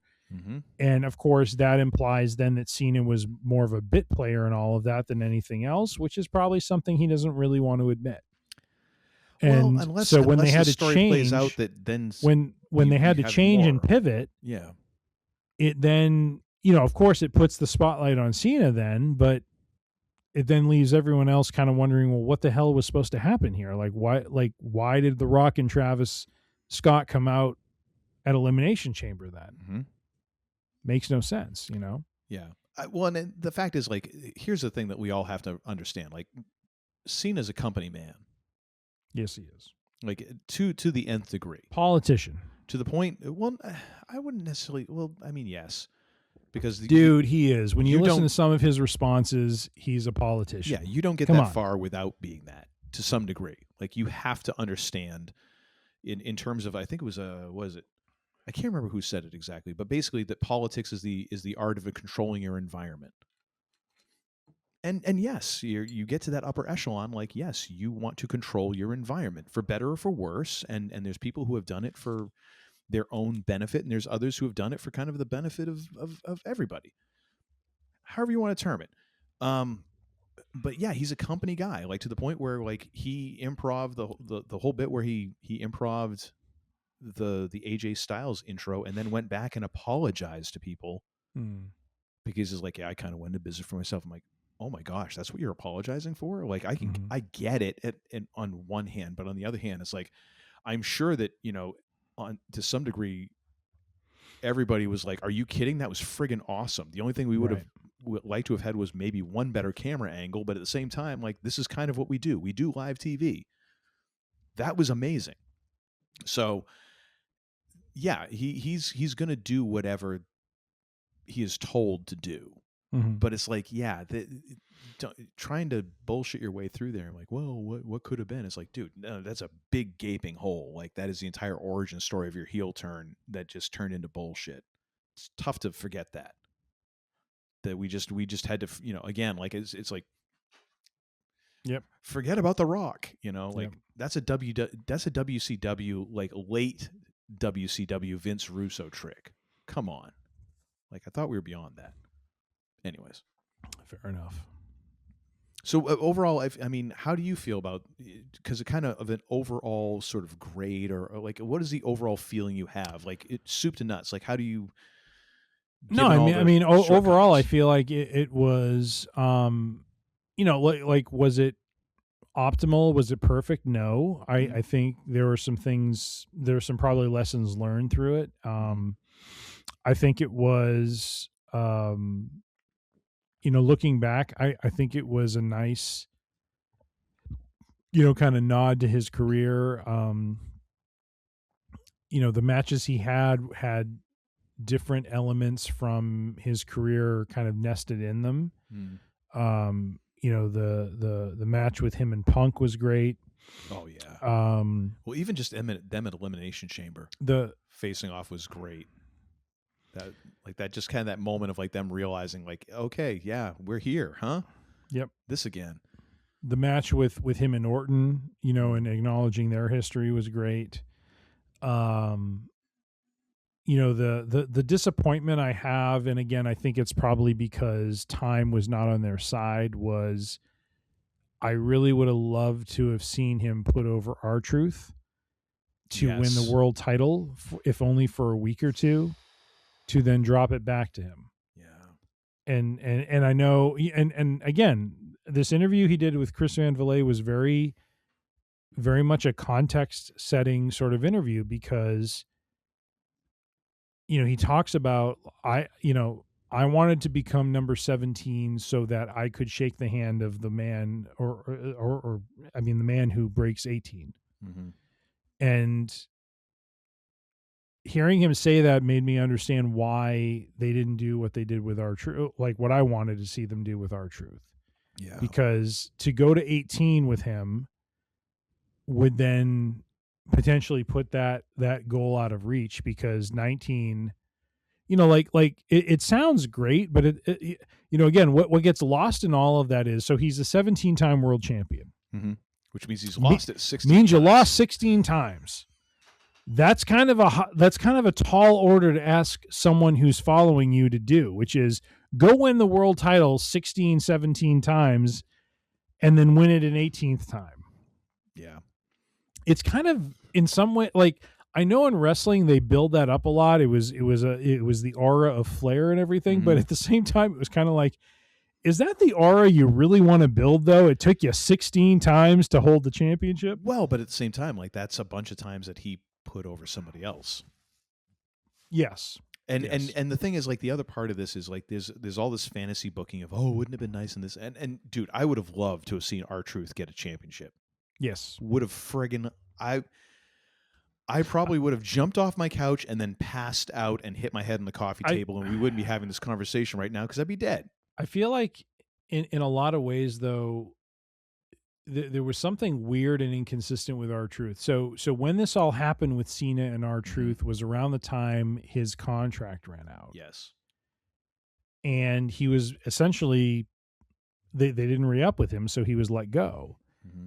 And there was this whole, we want truth revolt by the fans, and they bring him back, but they've done, in my mind, they've not really done a lot with him. No. And to me, it's like, look, if you were bringing him back, that's where I was expecting there to be something else. Like, when R-Truth faced Cena at Saturday's main event in May, I thought that this would be a moment where R-Truth got to become a world champion for a short period of time, and then Cena would win it back. But at least it justified them bringing R-Truth back because... Well, no, they dropped R-Truth after that. Oh, was it after that match? Yeah, I thought it was before that match. The R-Truth, the Ron Cena shirt was like the biggest selling merch item for a month, and then they didn't, and then they let him go, or they didn't renew his contract. Okay, that was one of the things people were like, dude, this dude is like selling merch like crazy. He just had a match with Cena, and this is it. Yep.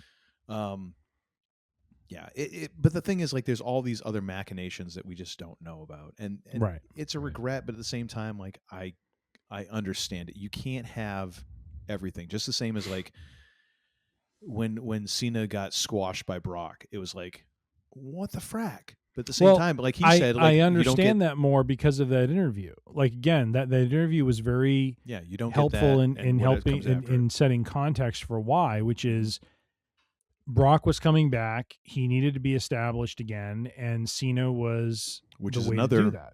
gift that he was able to give. Yes. Yep. And again, like, even in those moments, like, he gave like a year's worth of gifts, dude. Dude was Santa Claus for 365 days. Yep. Yep. So overall, were there things that could have been done better? Yes. But I think the journey and the ride we as fans went on with him was a good one. And I thought, whether they were planning it or not, even as early as that, I mean, if you watch Unreal, it didn't really materialize, back at Royal Rumble, but I liked how at Royal Rumble there was even a little hint of there was an edge to Cena there. Like, in my time with the company, I've never traded on my privilege, but I'm going to trade on my privilege now. And I'm going to, ask that I be entered into the Elimination Chamber. And then even in the Elimination Chamber, he, the way he wins is very desperation kind of oriented. Like Rollins puts Punk away and Cena just kind of capitalizes on that. Yeah.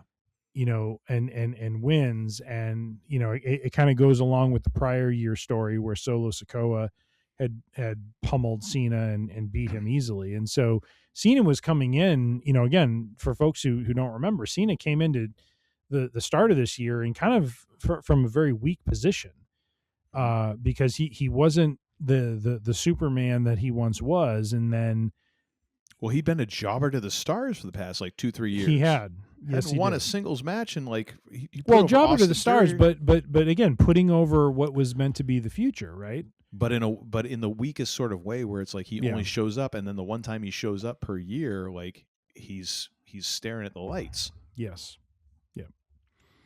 So overall, I thought the experiment was well done. I don't know if that's something that can be replicated with anyone else, though, because he himself is unique.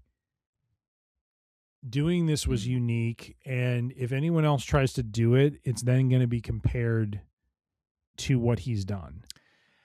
And to me, that already puts them on uneven footing because, for one, it's going to feel like a copycat. For two, you could fall into that trap of not being good enough or it not meeting expectations that have already been set. Mm-hmm. And so, for me, I think this was the right move to do with him. I don't know if this is what you want to do with AJ Styles and with Brock Lesnar. Well, okay, so my goodness. And on that note, I think I need to take a break. So okay, well, good, because apparently the Kraken is trying to come out of my lower intestines. So all right, I'll be right sort back. this out. 12 seconds later. Alrighty, sir. So where are we on your timeline? Because I have completely lost the plot at this point. So no, so I mean, overall, I just think, probably I think the thing we can agree on is look, if you don't have enough time to do the heel turn, don't do the heel turn. Because if you can't tell the story effectively, then, but at the same time, I almost feel like the heel turn was kind of the saving grace to this year, because what would this year have really been then?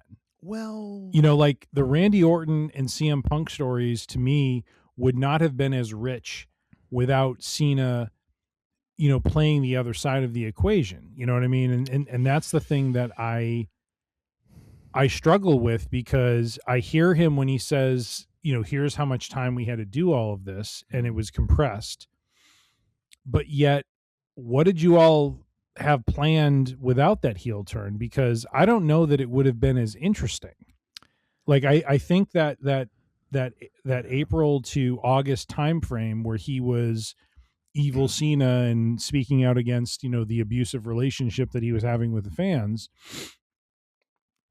was actually compelling to some degree, and had its place. And then when he lost the title back to Cody and went back to being, he went back to being, good Cena before that match. That was, kind of the right way to ride out the rest of the year. I'm kind of curious what the plan was outside of that, because to me, I don't think it would have been as interesting, but I don't know. What's your thought? I mean, I've been on record throughout this. I feel like there was a way to do this as just a retirement tour, as a goodwill tour. Mm-hmm. However, the arguments that you have made along the way, and even just as you just made, do make me question that. Because I've said many times, this could have existed outside of storylines and blah, blah, blah, blah. And maybe it could have. Because the thing I was going back to was the thing that Cody Rhodes put on Instagram when he left AEW and went to or was that before he left AEW, or was that, no, that was after he left WWE, sorry, and went to the Indies, and he had his list of dream opponents. My thought was what if John Cena did that? Here's my list I've got 1 year left. Mm-hmm. Who are my dream opponents? Right. Or in a way, and damn it, if I didn't think of this before, son of a bitch, what kind of a podcast host am I to not tie this together with John Cena as a Bostonian institution and a Boston sports fan? Red Auerbach, legendary, beyond legendary, coach and general manager of the Boston Celtics. When he was still coaching, gave notice, similar to Cena, I am going to coach 1 more year. You've all got 1 more chance at me. Mm-hmm. And won the fracking championship on his way out. If there was some way to do that and to kind of co-opt that vibe of you know what, you've all got 1 more shot at me. I'm coming back. Anyone who ever wanted a crack at John Cena, come get some. Yeah. Maybe it was as simple as that. I don't know that that's sustainable over a year, because again, nobody's ever done this. how do you sustain this type of momentum over 365 days? Like, that's an eternity in professional wrestling, where you're building every 4 weeks to a big event that is like, oh my gosh, this is the thing of the century, and now we're onto this. How do you do that? It makes me question my original premise of like, oh, it could have just been a series of exhibition matches and goodwill. Like, that would have gotten boring after a while. I think you're right. Like, it did need to somewhat exist in a storyline.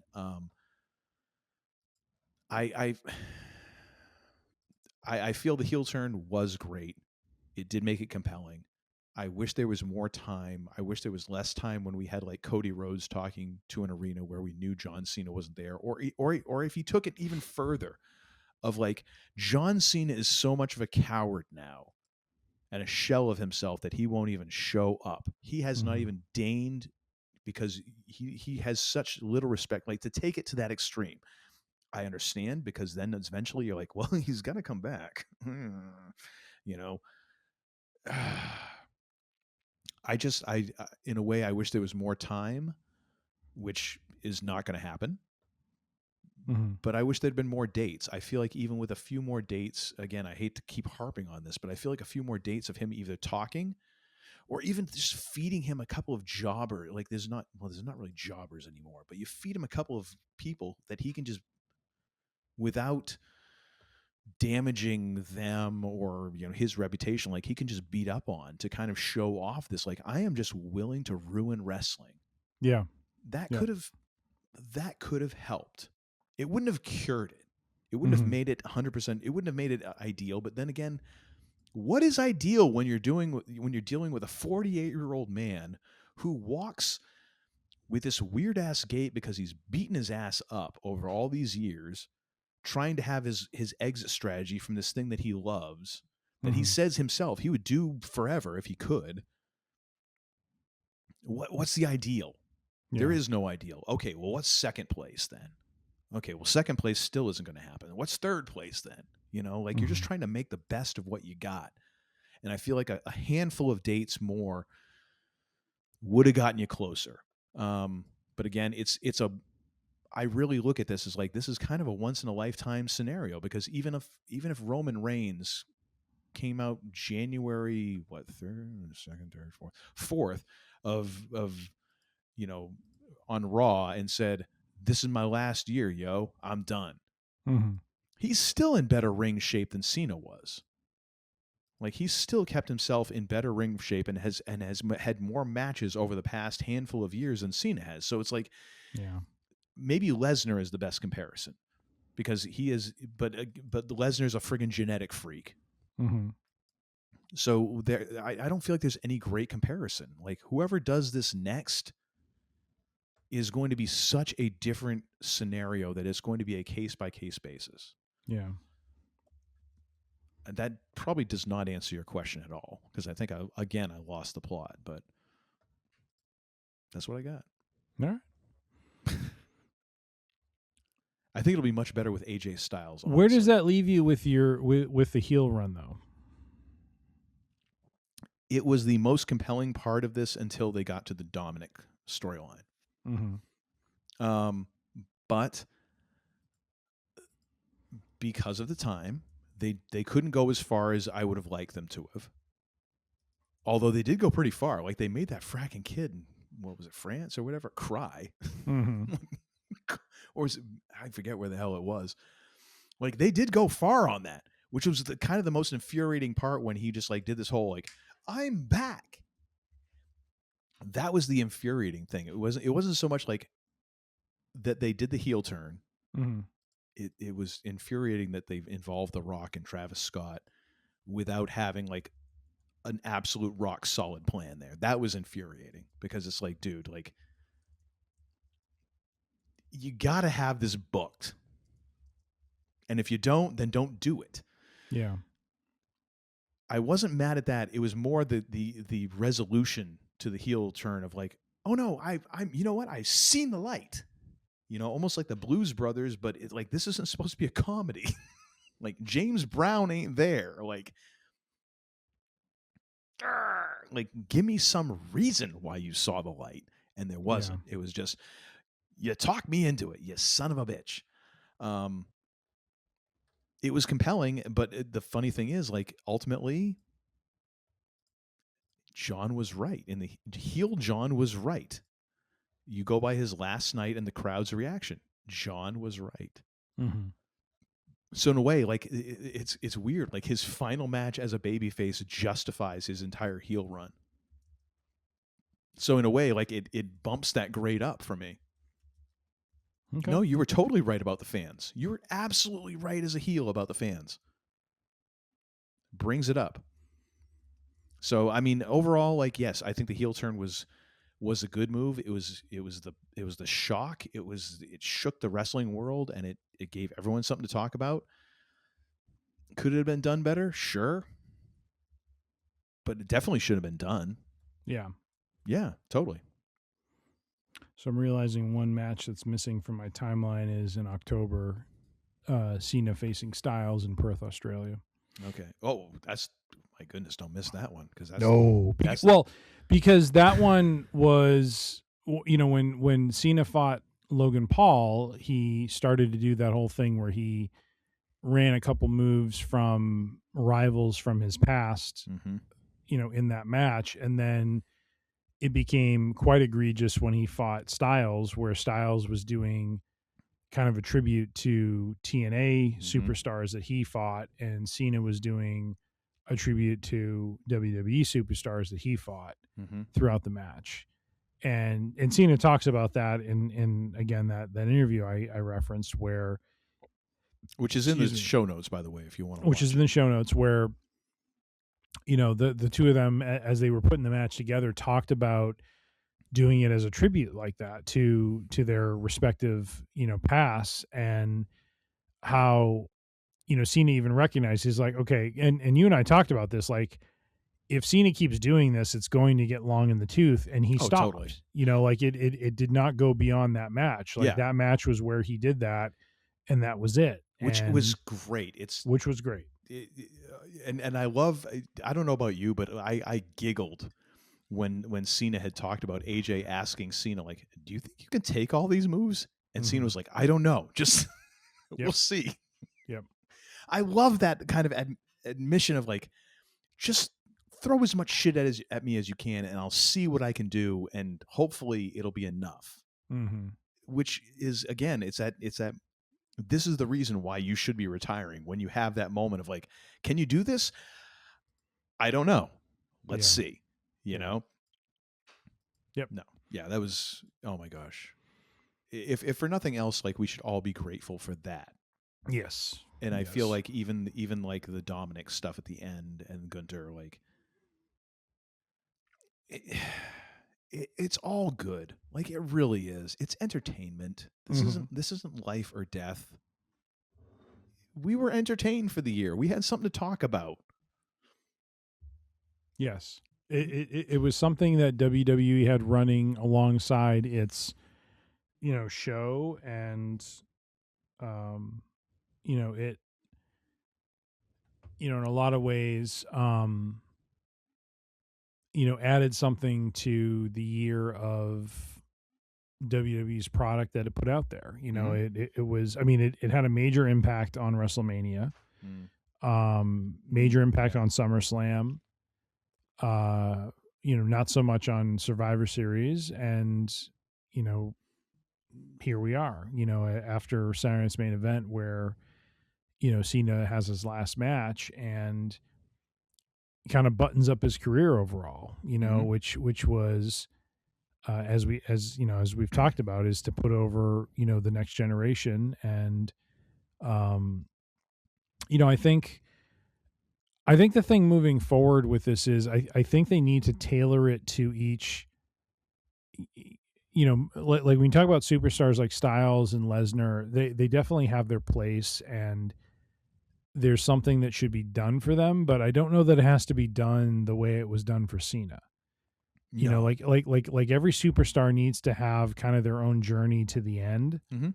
And sometimes you don't need to be overtly specific that it is the end, because, you know, I think the danger you run into is when the crowd gets wise to the fact that the tradition of professional wrestling is, whether it's leaving the territory or retiring, that the outgoing member puts over the member that's going to remain. Mm-hmm. It takes the drama out of the match. Well, I think the solution to that is that there are some people who should win their final match. I don't think John Cena was one of them, because that was the best gift that he honestly, like Brock Lesnar, if he won his final match, that makes sense to me. Because again, like, there's nothing. I mean, maybe if Obafemi or Braun Breaker, maybe. But Brock Lesnar has had such an odd career. When you think about it, like, he came in as a killer, then he left, then he comes back as a killer, and then he left, and then he keeps kind of busting in and out. Like, there's no consistency there. Like, John Cena was a consistent part of the WWE for many years before he kind of became this part-time player. Roman Reigns, maybe winning his last match would make sense. Like, I could see a scenario where Roman Reigns wins his last match as champion and retires as champion, because that kind of became the gimmick of his latter-day career, that he would go out as a champion. Like, there's certain characters where I could see them breaking that mold to make it more of an indecisive thing.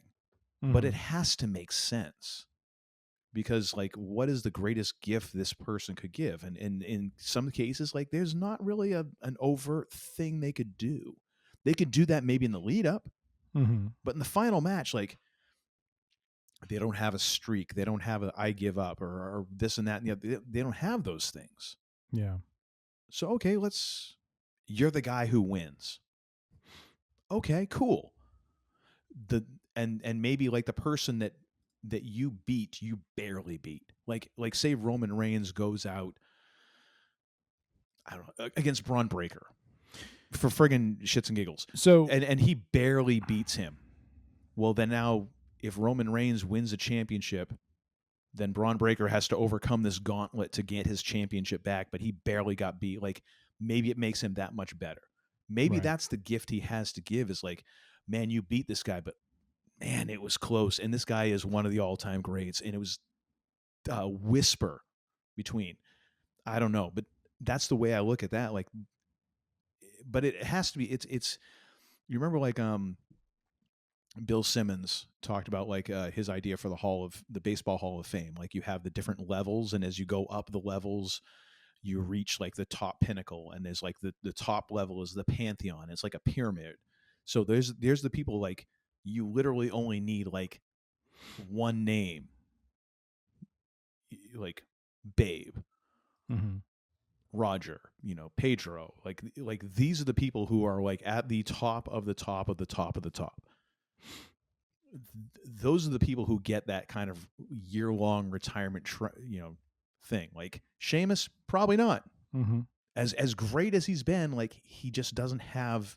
Sorry, you just don't quite make it there. But doesn't mean you still can't have a great, go on. And not to mention, like, unfortunately, the reason why retirement hasn't meant much in pro wrestling is because these guys don't have a second career.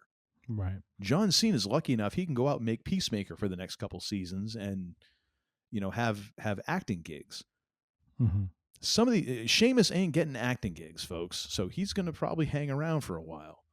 It's like, there's a reason why some of these guys don't do this. So it should be reserved for special cases, like where they get a retirement tour of any kind. Right.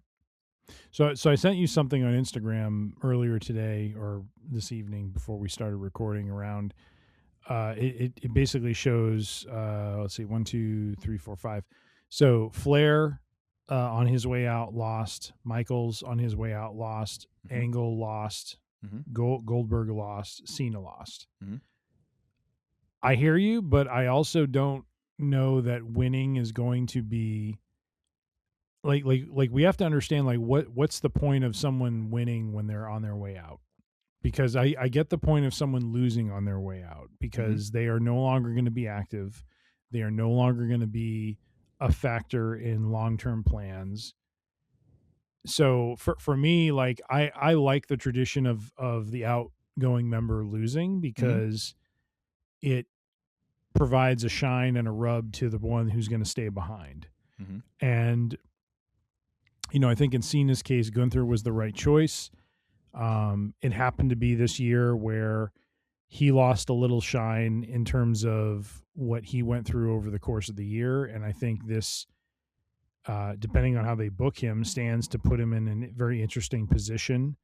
I think Gunther has a very compelling story with Cody over the championship. I think he has a very compelling story with Brock Lesnar because we've never seen Gunther and Brock Lesnar go at it.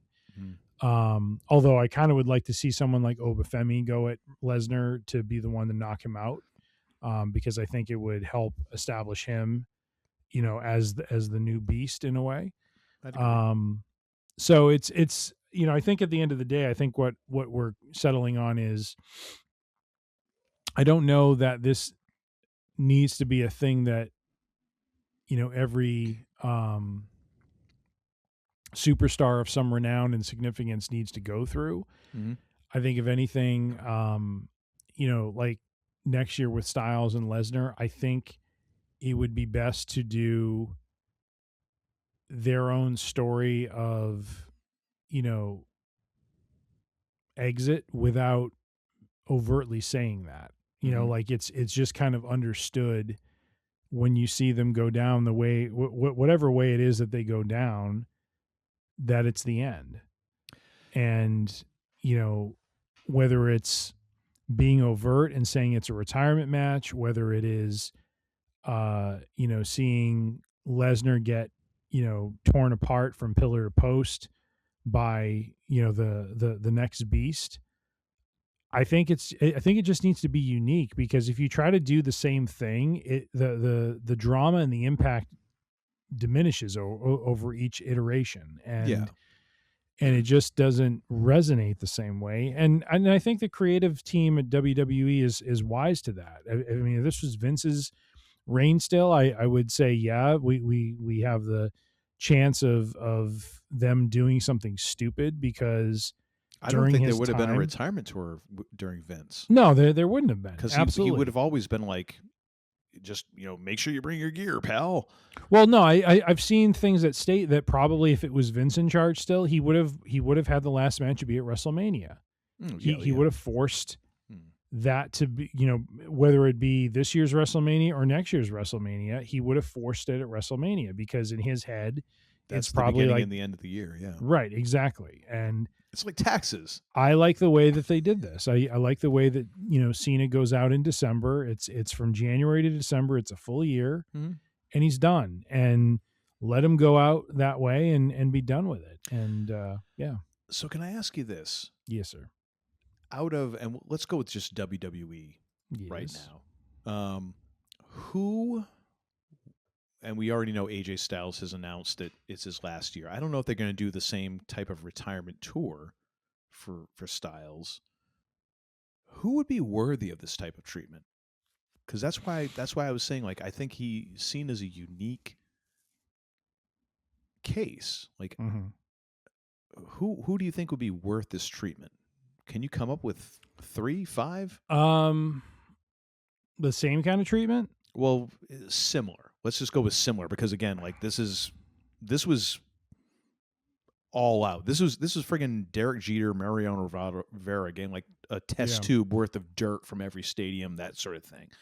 Like similar. Let's just go with that. I don't think Lesnar. Okay. I think Lesnar needs to go out in his own unique way, and I don't think it is a sequence of matches and a whole year-long build-up like this. Honestly, the next person that comes to mind is Punk.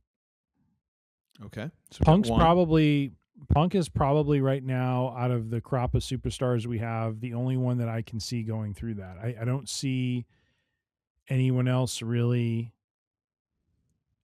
Maybe over time I could see, Rollins or Rhodes, but that's after another 5 to 7 years with the two of them. Like I just don't see it right now. I don't see Rollins making it another 5 to 7 years, honestly. Reigns, see, I don't know what to think of Reigns because Reigns comes and goes so infrequently. It's just kind of like he is like that. He's like a feral cat. He's like a barn cat. I wouldn't even you don't say see for like a month and a half, and then all of a you sudden know he's what? back. I disagree with that characterization because Okay, I'm sorry. a feral no, don't apologize. I just disagree with it because I guess what bothers me about Reigns is he comes and goes where it's like he's there, he matters, and then he disappears and you don't think about him. You know what I mean? Like it's just I don't know because there's a it's lot in of and out. OTC chanting while he was gone. He was still under consideration. Yes. I hear you. So you've got Punk, maybe Reigns.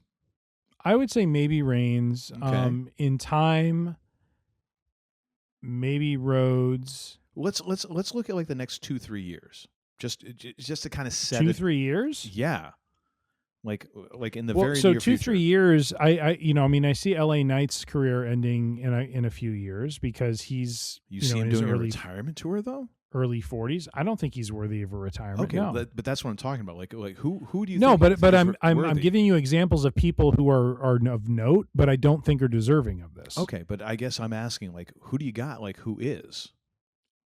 Right, and what I'm saying is I think in the near term it's Punk. Mm-hmm.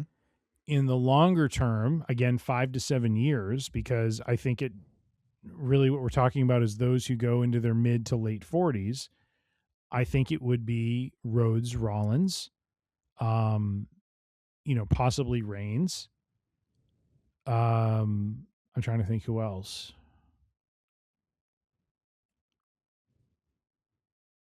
I'm going to throw the women into this a little bit. I think you're going to get into a place where you have the women kind of going through this. Flair. True. Yes. Bailey and Lynch. Oh, Bailey definitely should come to mind. Lynch.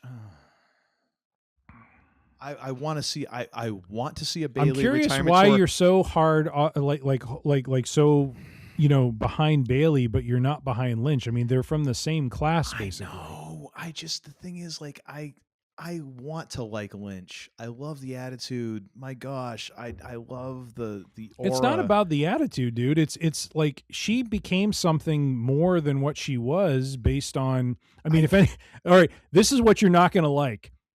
The linchpin, no yes, pun intended. I know where you're heading with this. Is Nia Jax? You had to ruin my night. That's right. Twice. Learn to love it because it's the best thing going today. Woo! Yeah. So here's the thing: like the folks that I look at, if I had to pick, I agree, Punk for sure, and I think Punk could actually pull off a full year, almost a like. There's a new T-shirt at every stop. Sort of retirement tour like John Cena. He is the closest I can think of who could pull off the full-on John Cena treatment. Just because if he were to announce, obviously not next year, because he ain't going to announce when AJ is retiring. Yeah. If you were to announce the next year, this is it. You want one last shot at CM Punk. This is your year. Yeah. And was still a mostly full-time wrestler. That is the guy who I think is most worthy of that. Second would be Roman Reigns, and that pains me to say, because I've had my issues with Roman Reigns.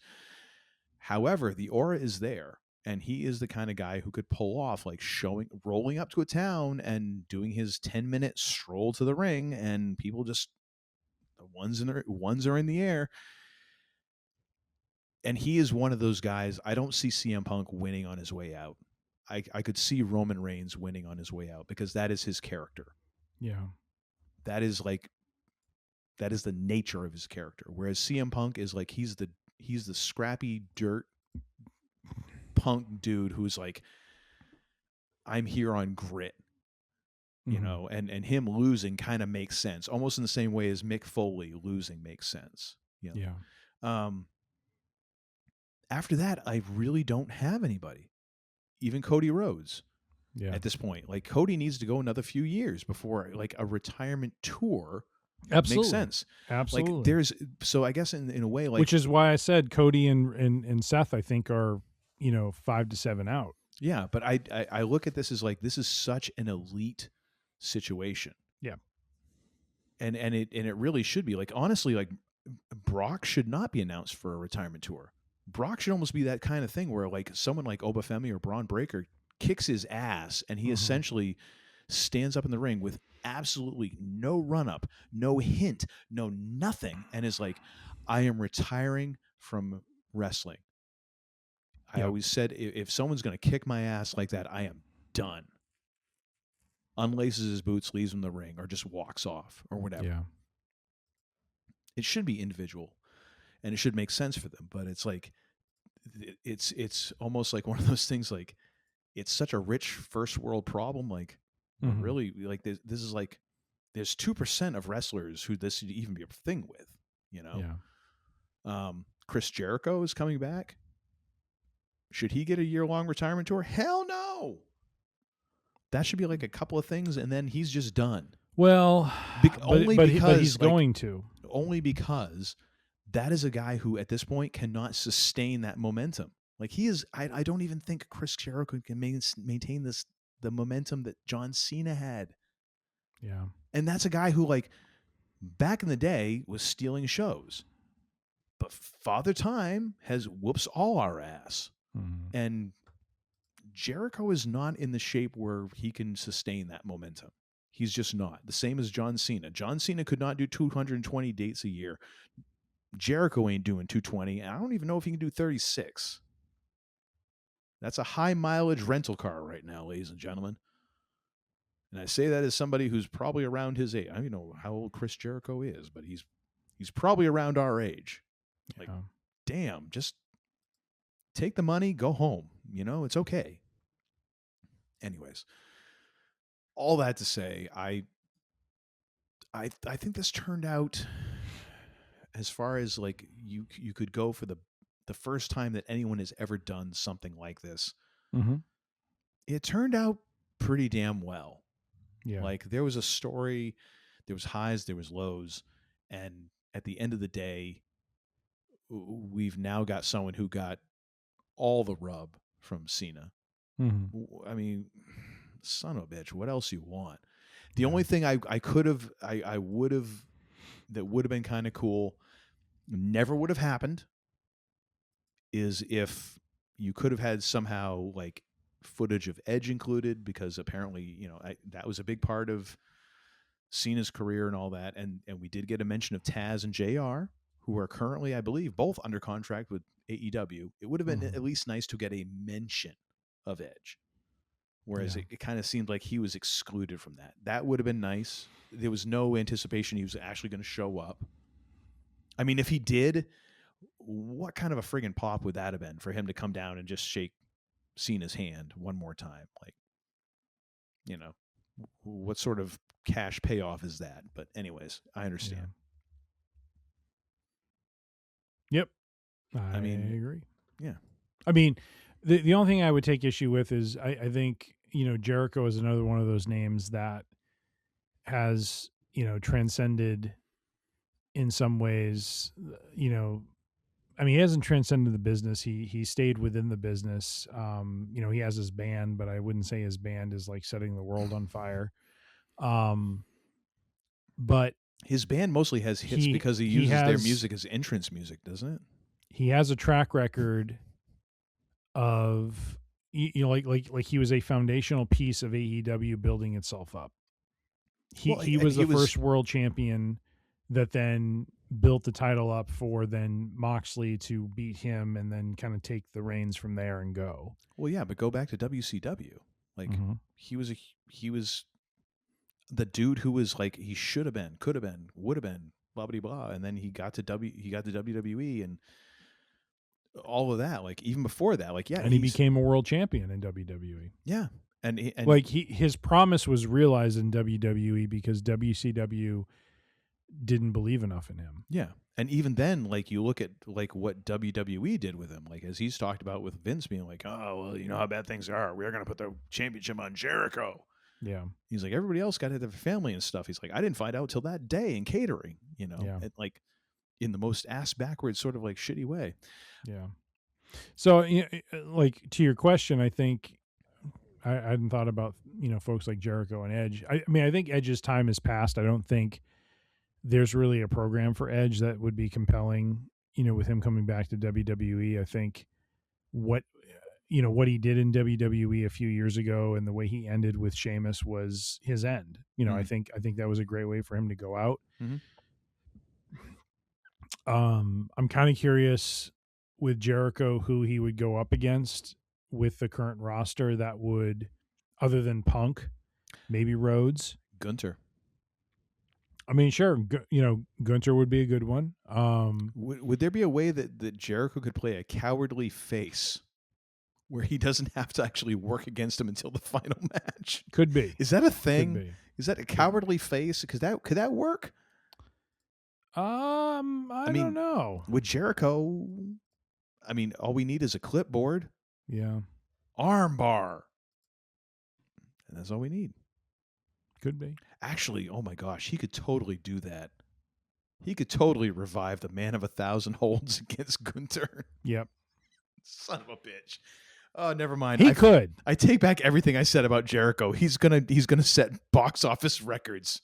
What do I know? What I could see happening with Jericho is him doing that shtick, and then he runs into Gunther, and folks over time would buy into the fact that maybe he could actually beat Gunther because of what he did, with Goldberg. And well, I mean, he didn't give Goldberg his first loss, but he made it interesting and close with Goldberg. And I think maybe that would be a poetic way for him to end his career where, not that this was the start of his career, but it was one of the more notable things he did in WCW, which was where he kind of rose to prominence. And for him to go out and do, like that sort of thing, like the Man of 1,000 Holds, and have this misunderstood or misplaced belief that he could outdo the ring general and then just get his ass handed to him,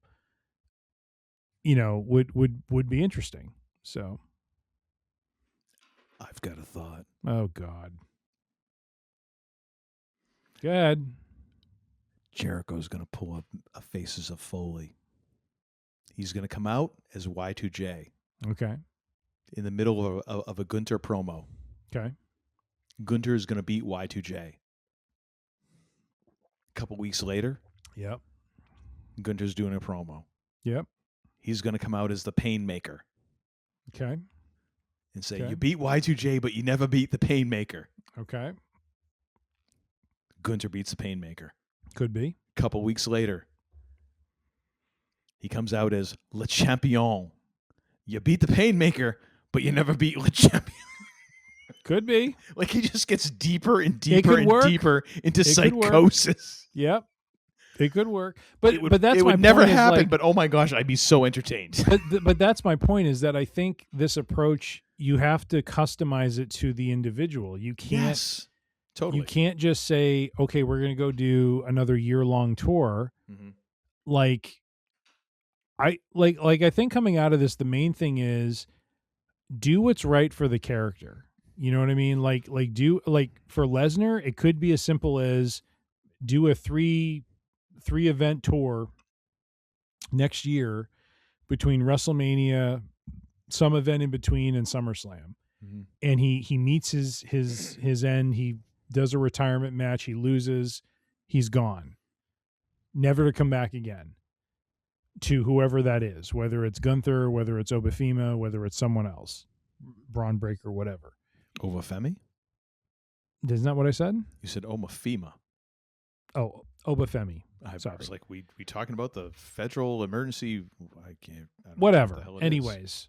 You get what I was getting at. I Mr. Specific on the names. Smelt, felt, and dealt. Ladies and gentlemen, see what I have to deal with here? And we all have sympathy for you. Even me. Well, although the bourbon helps. Yeah, I bet it does. The pain maker and the painkiller. So I like where your head's at with it. I think that could work, but I think it also speaks to the fact that whatever they do, if Jericho is in fact coming back, that and if he's coming back for some sort of swan song before he finishes career, make it unique to him. Mm-hmm. Like do something that is different from Cena. Doesn't have to span a year, doesn't have to span 6 months. Like, it's just build up to something where it could be as simple as like, when Bobby Heenan, and I know that's a weird reference, but when Heenan left WWE, when his contract ran out and he signed with WCW, he willingly and wanted Gorilla Monsoon to throw him out in the most embarrassing way possible, because again, the guys who understand the business know how to do business. Mm-hmm. And Heenan wanted to be embarrassed and wanted to basically put over Gorilla. Well, it's his character. Right. It's on his way out. Yeah. And that's exactly what happened. And Gorilla got his... And for stealing all the hotel shit. Yeah.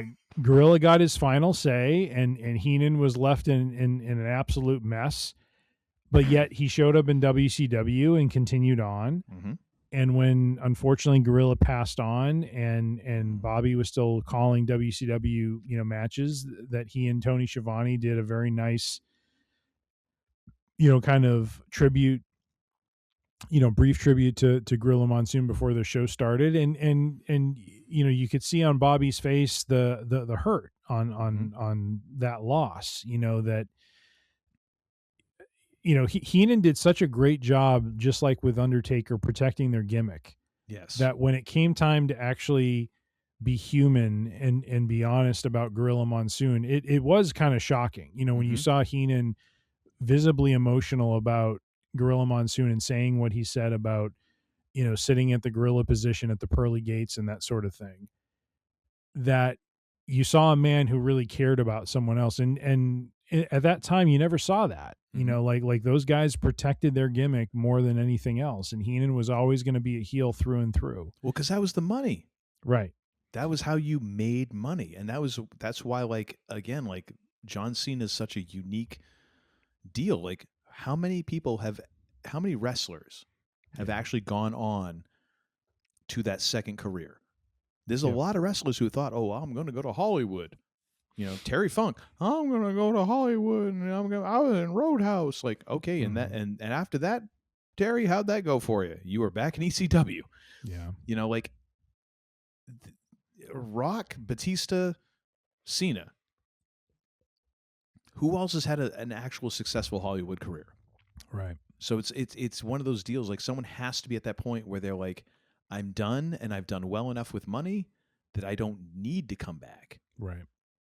Well, and you bring up a great example, like, and this was several years ago, was Batista. Like, he wanted to come back. He wanted to have a final match where he lost. He wanted to lose to Triple H. Triple H was the only individual that he had an undefeated record against. He beat Triple H every time they fought. And I remember in interviews and in articles that reading that when he was going to hang it up for good, and this is exactly what happened. I'll look up the WrestleMania. That's crazy. What was Batista's?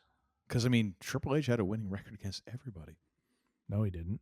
Well, he has a losing record at WrestleMania. I understand that, but I'm just saying, like, the fact that I'm making fun of the reign of terror of Triple H. Oh, gotcha. That sort of thing.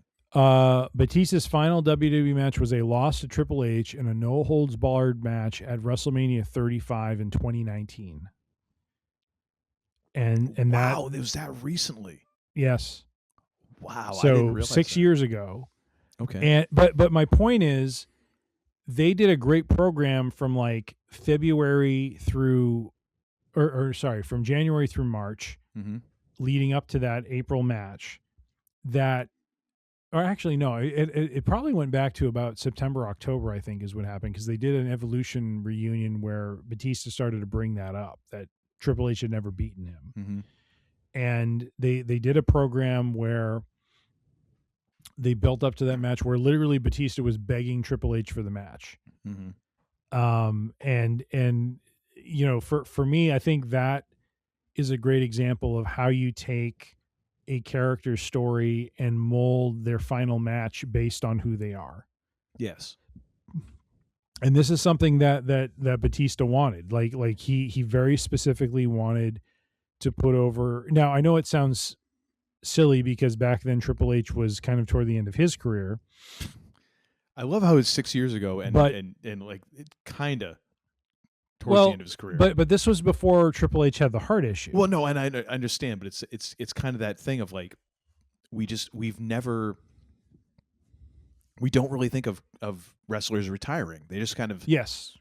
They just kind of stop going because physically they're going to die. You know, that sort of thing. But Batista and I'm very confident that John Cena are going to adhere to their retirement. Batista has never come back after that match. Well, he said that he's done, and he actually kind of dislikes wrestling. Yes. Yep. And he's done. He has his career in movies now. When he's and has career, but aside from Rock, like he's had his career where people have actually applauded his acting acumen. Like he's had a variety of roles and hasn't kind of fallen into that like, I'm just going to do the same movie over and over again. Right. Yeah. Yep. Yeah. No. So he's definitely done. Cena's definitely done.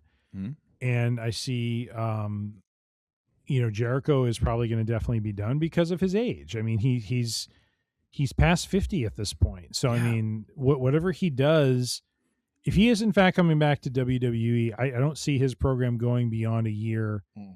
2 years is even pushing it because I can't even see his physique is not there.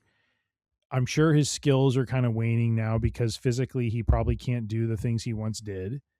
And I think it's probably a swan song sort of situation. And so, after Jericho, I think it comes down to folks like Reigns, where, Reigns, maybe his retirement tour is putting Jay over. I mean, and I know that sounds not that exciting, but the story of the bloodline has always been about who is going to be the next tribal chief. And Solo stole it for himself and then lost it. But I think when we look back at the overall story, it will always have been Jay who is in line, whether we agree with it or not. That's where I think it's going to go. And, I can see a situation where they have, a multi-month sequence building up to that sort of thing. Maybe that's a WrestleMania payoff. I don't know. But I can see Reigns, because that's the other part of Reigns is, who becomes the tribal chief after him. If you care about that, they haven't made a big deal of it. I mean, I guess they have with Bronson Reed because he calls himself the tribal thief. But to me, it's not about him being the tribal thief where he takes the Uafala. He was stealing apparently Roman's shoes. So Bronson has a foot and Nike fetish. came at him full force and says like, "Hey, take the swoosh off." Yeah, it is a tough thing with wrestling retirements because because there's and again the Reddit comments have been like, yeah, just wait till the Saudi money comes through, and I'm like, yeah, that's a thing. But at the same time, like I think there is for Cena specifically, it's not just the money, it's like the physicality. And there's videos of him walking, and you see him walking, and it's like he looks like some sort of weird bird. It would not surprise me if John Cena disappeared for the next 6 months and got back surgery to try and correct this fact that like he walks like this forward sort of motion. Did you notice last night when Mark Henry was walking, he walked with that similar forward motion? Well, and did you? There was a those video. guys have like hip issues usually after their career's over. Well, and there was a video where Mark Henry was talking about Cena because he was like, you know, who do you think in professional wrestling would have been a good strongman? Because that's Mark Henry's thing, like strongest man in the world, and Mark Henry is legit in the way that Brock Lesnar is like this explosive combat sports freak. Mark Henry is one of those dudes who's like weird friggin' feats of strength that would like dominate Festivus worldwide competitions. If there were such a thing, that's Mark Henry. Like lifting the shoulder pressing the inch dumbbell, which is this weird sort of thing. I forget how much it weighs, but it has this abnormally large like bar in the middle that you have to get like it's so much grip strength. And Mark Henry was like the first person to do it. Yeah. He had mentioned like John Cena should have been much bigger than he was. Like he's like, you shake hands with John Cena, look at his wrists, look at his ankles. That is a person who should have been much larger. Like he should have been a strong man sort of thing. But because of the way he kind of trained and he wanted his body to look, he became kind of a bodybuilder look. Yeah. And watching like John Cena, like you look at John Cena's hands, it's catcher's mitts. Yeah. Like, you know, Mark was right. But you can also abuse your body to this point of like, you would now have this permanent deformity because of the profession you've chosen. Yeah. It's crazy. Yeah. But yeah, no, I agree. It's got to be tailored. The end has to be tailored to the person. And and that should only be reserved for kind of this upper echelon, like these generational stars. Yep. Like agree. Say if LA Knight calls it quits tomorrow, he doesn't get the year-long retirement tour. He gets a nice send-off on a Saturday Night's Main Event or a Raw or whatever. Yep. Because that's where your career has been. Yep. Sorry. AJ Styles, though, I would like to see him it would be awesome for AJ Styles to be like, you know what? My last event is going to be a TNA event. That would actually be kind of cool. I hear you, but I don't see it happening. I know. But it would be actually awesome if he had one more event, like if it was like a TNA pay-per-view kind of thing, and that was like he was the headliner. That would be cool because that was his thing. Yeah. Anyway. All right. I actually wonder with AJ if Dominic wouldn't be the recipient of that, because if Dominic were to beat him and retire him, if that doesn't further enhance Dominic's heat that way. No. Or is it a Gunther thing again? I don't know. I think it's a Leon Slater thing. Yeah, could be. I think they sowed the seeds there. Because especially where Michael Cole was very effusive in how much Leon Slater admired AJ Styles and all that. Yeah. That would make a lot of sense. Especially with the working relationship between the two promotions. Yes. All right, we are rapidly approaching the 3-hour mark here, which we said we weren't going to do, but damn it, we did it anyways. What have you? I was trying. I know you were, and you know what? I was trying against you, and that's my downfall. And that's where you end up winning. Your and another thing. Well, you know. Yeah, real quick, my and another thing, and it will be in the show notes, is go back and check out on YouTube WWE Money in the Bank 2011. Yes, I know it's 14 years ago, but you need to watch the John Cena versus CM Punk for the WWE Championship from Chicago, Illinois. You need to see that match. It has been an another thing. It's actually been a full-on episode we've done. That's right. Yeah. In my mind, probably one of the top 3 best matches I've ever seen. Put it up there with Austin Hart. And I don't know what the third would be. Maybe Steamboat Savage. Off the cuff. Yeah, it could be Steamboat Savage, could be Michael's Razor ladder match. But No, just a phenomenal match with a great story going into it, with Punk's contract being up and him becoming world champion while supposedly not being under contract.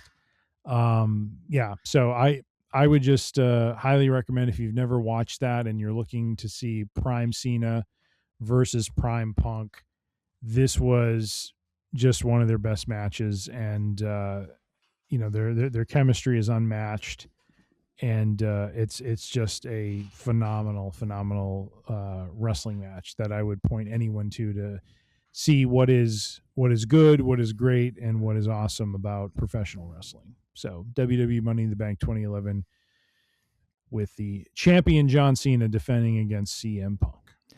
Did you notice in the little vignettes, the couple times they cut to CM Punk, dude looked like he was crying hard. Yes. And I know that he just lost Larry, Yeah. which, I mean, and people who have never had Hey, a pet that they've lost. Lift one up to Larry, ladies Oh and my gentlemen. gosh. Lift one up to Larry. Larry. God bless. Absolutely. And you know what? Actually, I'm going to lift a seltzer up to Larry, because that's more what Punk would want. Yes, indeed. Yes, indeed. But just to see CM Punk so emotional, Yeah, over Cena was kind of crazy, because that's not what you see from Cena. Both Cena from and Punk. I'm sorry. And Punk have called one another each other's wrestling soulmates, and I would tend to agree that the two of them had undeniable chemistry together, and they're opposite ends of the spectrum. They are 100%, 100%. You know, in the same way that you call that match, if Cena called it 10 years earlier and Punk beat him, it would have been the same call for Michael Cole. Like, wrestling beats sports entertainment. Yeah. Good call, sir. Good call. My and another thing for this week is another because this is the final Free Range Idiocy Friday of the new year, because we are not the new year of 2025, because we are skipping next week, the week of Christmas. I'm going to recommend a Christmas tune for y'all to listen to constantly between now and, well, the next time we have an episode, because damn it, this is a great song no matter what time of year, but it's specifically a Christmas song, Fairy Tale of New York by the Pogues, featuring Kirsty McCall. I'm actually going to recommend two versions of this. There is, of course, the studio version of the song. There's actually a really good live version of it too, but I'm not going to focus on that.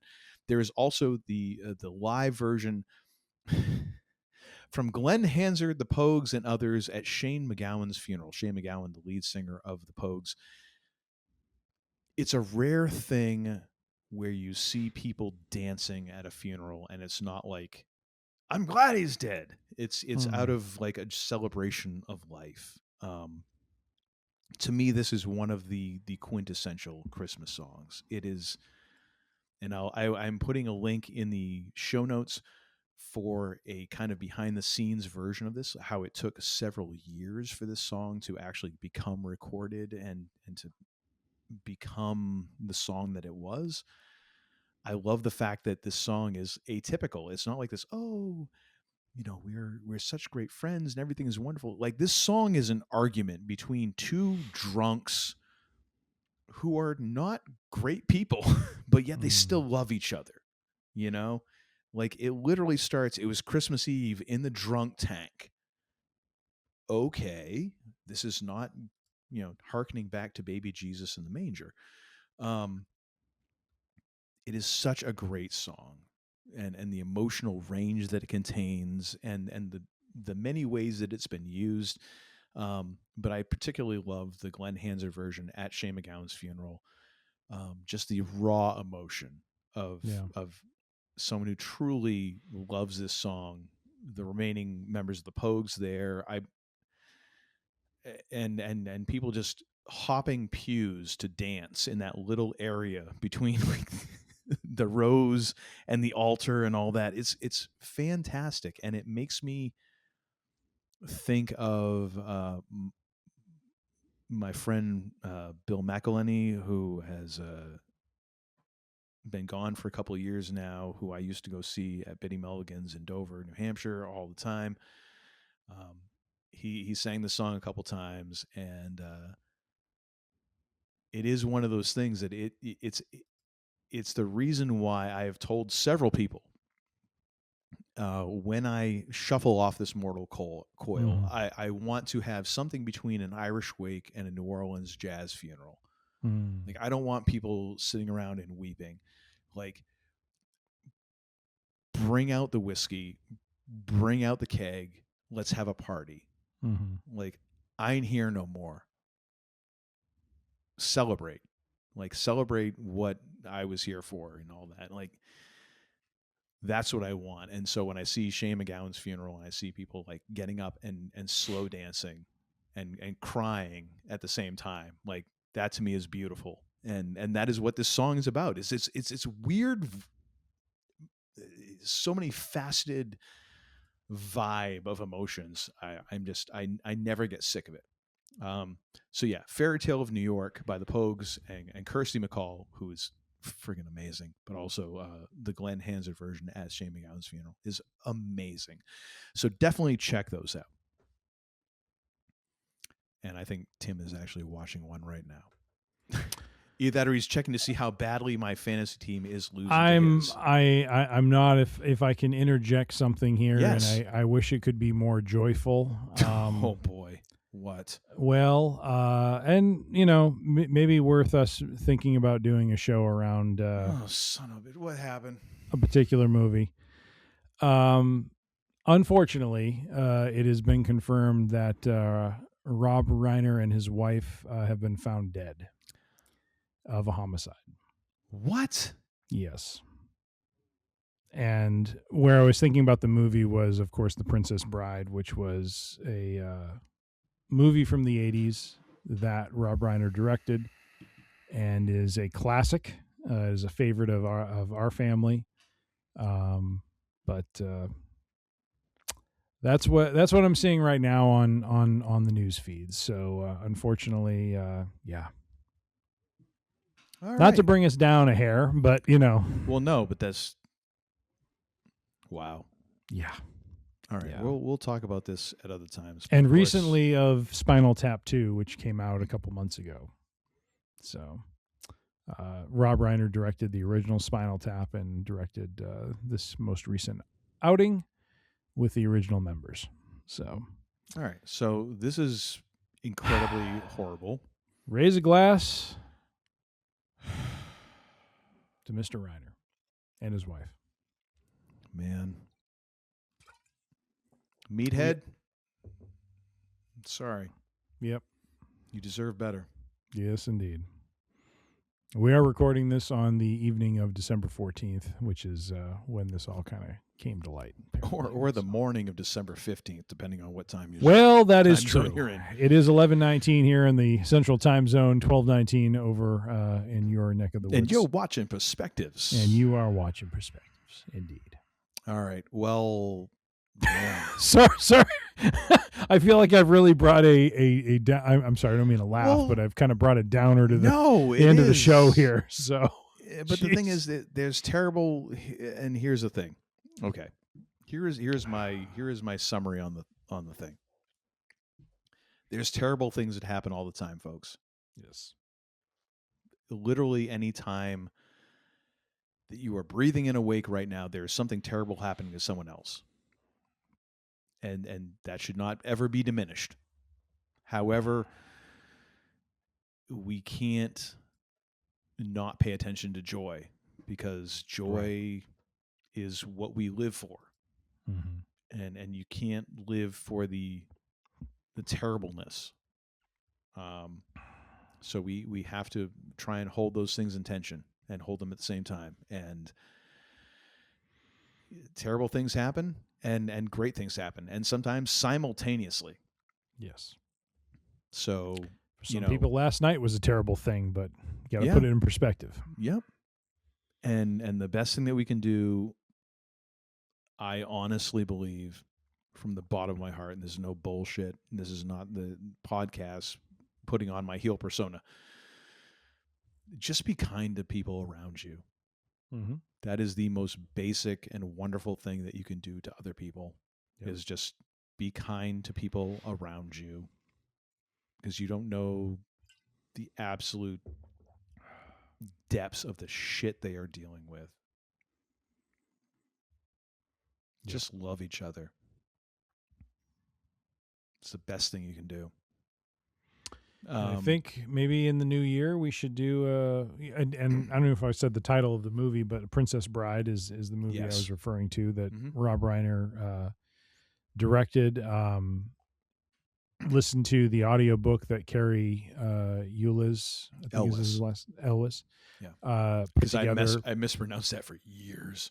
Yeah, he put a great kind of story around making that movie, and one of our trips out to New Hampshire, we listened to the audiobook. It was great to hear Billy Crystal, Rob Reiner, just all the principles from that movie talk about, and especially, and again, I don't mean to tie it back to wrestling, but just to hear all of them and the affection they had for Andre the Giant was really, really touching to hear. His story about going out drinking with Andre was great. Yep. Oh my gosh. Chris Sarandon has a great story of introducing his wife and kids to Andre, and just how the kids literally were like, like they I don't know what they were thinking when they were going to meet him, but when they saw him, they just were kind of frightened by the size, but no, I'm wondering if in the new year, or maybe our first show back, we should do a little bit of a retrospective on his impact in the movies, because Rob Reiner was just an amazing director, and just Princess Bride was a great movie. Make fun of me if you want, but When Harry Met Sally was I mean, when I first watched that movie, I was just like blown away by it. It was just so good. So good. Saw it more, kind of post college years, but during a time of my life where I could kind of relate to the dating record of Billy Crystal's character. So not so much from the perspective of, his success with all the ladies in New York, but just the the struggle to find the one, and that sort of thing. And so he just had a way, Rob Reiner, of making great movies and making them relatable and telling very relatable stories. And so that not that I knew the guy in any way, shape, or form, but just he had a way of telling stories that is just going to be missed. So yeah, man. All right. Well, thank you for listening to our show. And sorry that I'm so sorry Tim decided to drag us down. No, stuff happens, and again, I stand by my thing. The bad stuff happens, and you need to remember the good stuff. Remember the great things about Rob Reiner, and I've read nothing about this, so I don't want this to turn into a whole thing. But just like Mr. Rogers said, look for the helpers. So thank you for listening. Thank you for watching. We do sincerely appreciate all of you. This is the last Free Range Idiocy Friday of the 2025 year. We are taking the week of Christmas off, so the next time, the absolute earliest you will see us is January 1st, which, jeez, we'll see what sort of shape we're in for that one if we do make it. If not, the week after that.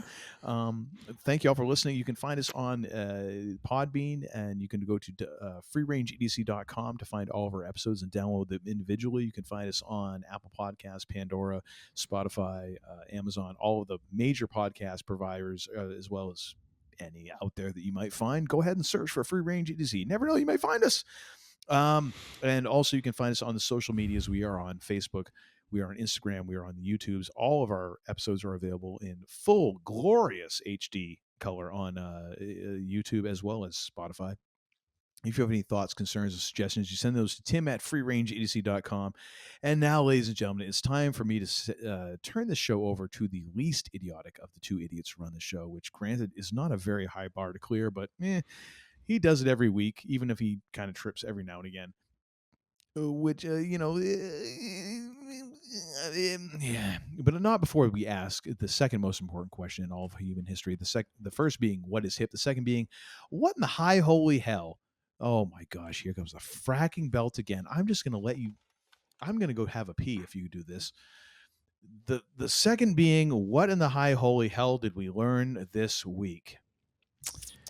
We have learned, even though we still have a game to play tomorrow night to settle it all, that the man they call Tim will defend his championship in the playoffs of this 2025 campaign. You are worse than Hulk Hogan. Jabroni, you are worse than Hulk Hogan. The champ you are is worse here. Than Hulk Hogan. Jabroni, hot tub. Jabroni, you are worse than Hulk Hogan. Hot tub. I don't think Sheiky worked so hard in his life. Oh my gosh. We've also learned that the John Cena retirement tour certainly fit his character and was something that was worthy of and really representative of him and his career and his character. And we are very much in support of not only the year of his tour, but also the result of his final match last night as he handed the torch to Gunther. And now we will see what WWE Creative does with said momentum that has been handed to the ring general. We have also learned that while the man they call Tim gives space for Uncle Todd to speak, sometimes that is not reciprocated. I'm just kidding. He's the red. I'm kidding. No, you're right. Just trying to give you a hard time, my brother. That's all right. You're in the right. Well, and I'm bringing something over from our Wednesday Week in Geek here, but it is our last crossover episode of the year, a little bit.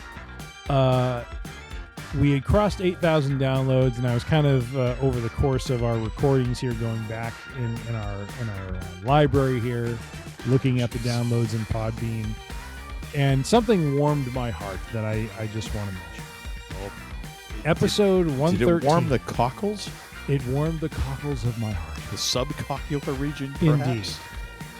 Indeed. The 113th episode that we did on September 16th of 2022, 3 years ago, 3 and a few months. The episode we did on the movie Tombstone, 135 downloads. Just want to say thank you. And thank you for, we've done a lot of episodes across BSG, across wrestling, a lot of wrestling. But my goodness, Tombstone has a special place in both Uncle Todd and my hearts.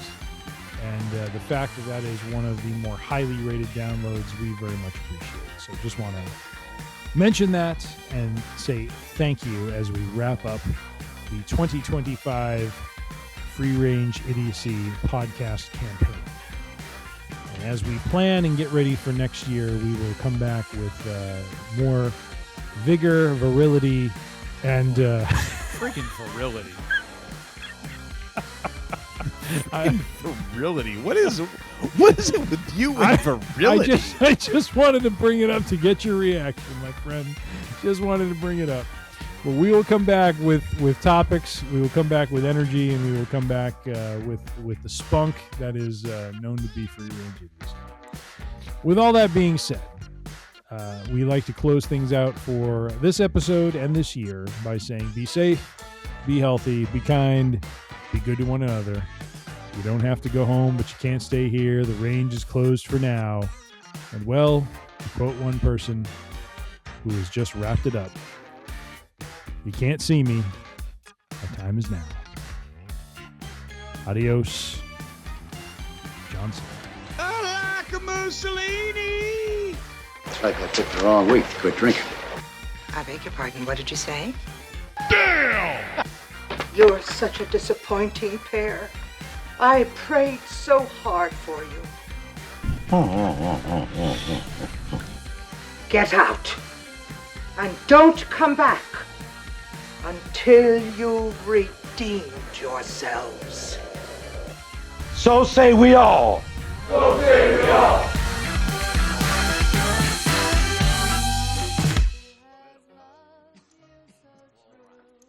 What do you think of this singer? The heck is this? I didn't realize it was the whole clip. I was trying to go for the. What was that? I mean, more appropriate would have been Baba, proceed. It was. I thought, yep, begun to defile myself. Oh, good Lord. Oh my gosh. Yeah, well, they can't all be winners, so They can't all be winners. 100%. Oh, good Lord. You're not really going to put this on the show, are you? I might. You never know. We'll take it. Now get the hell out of here!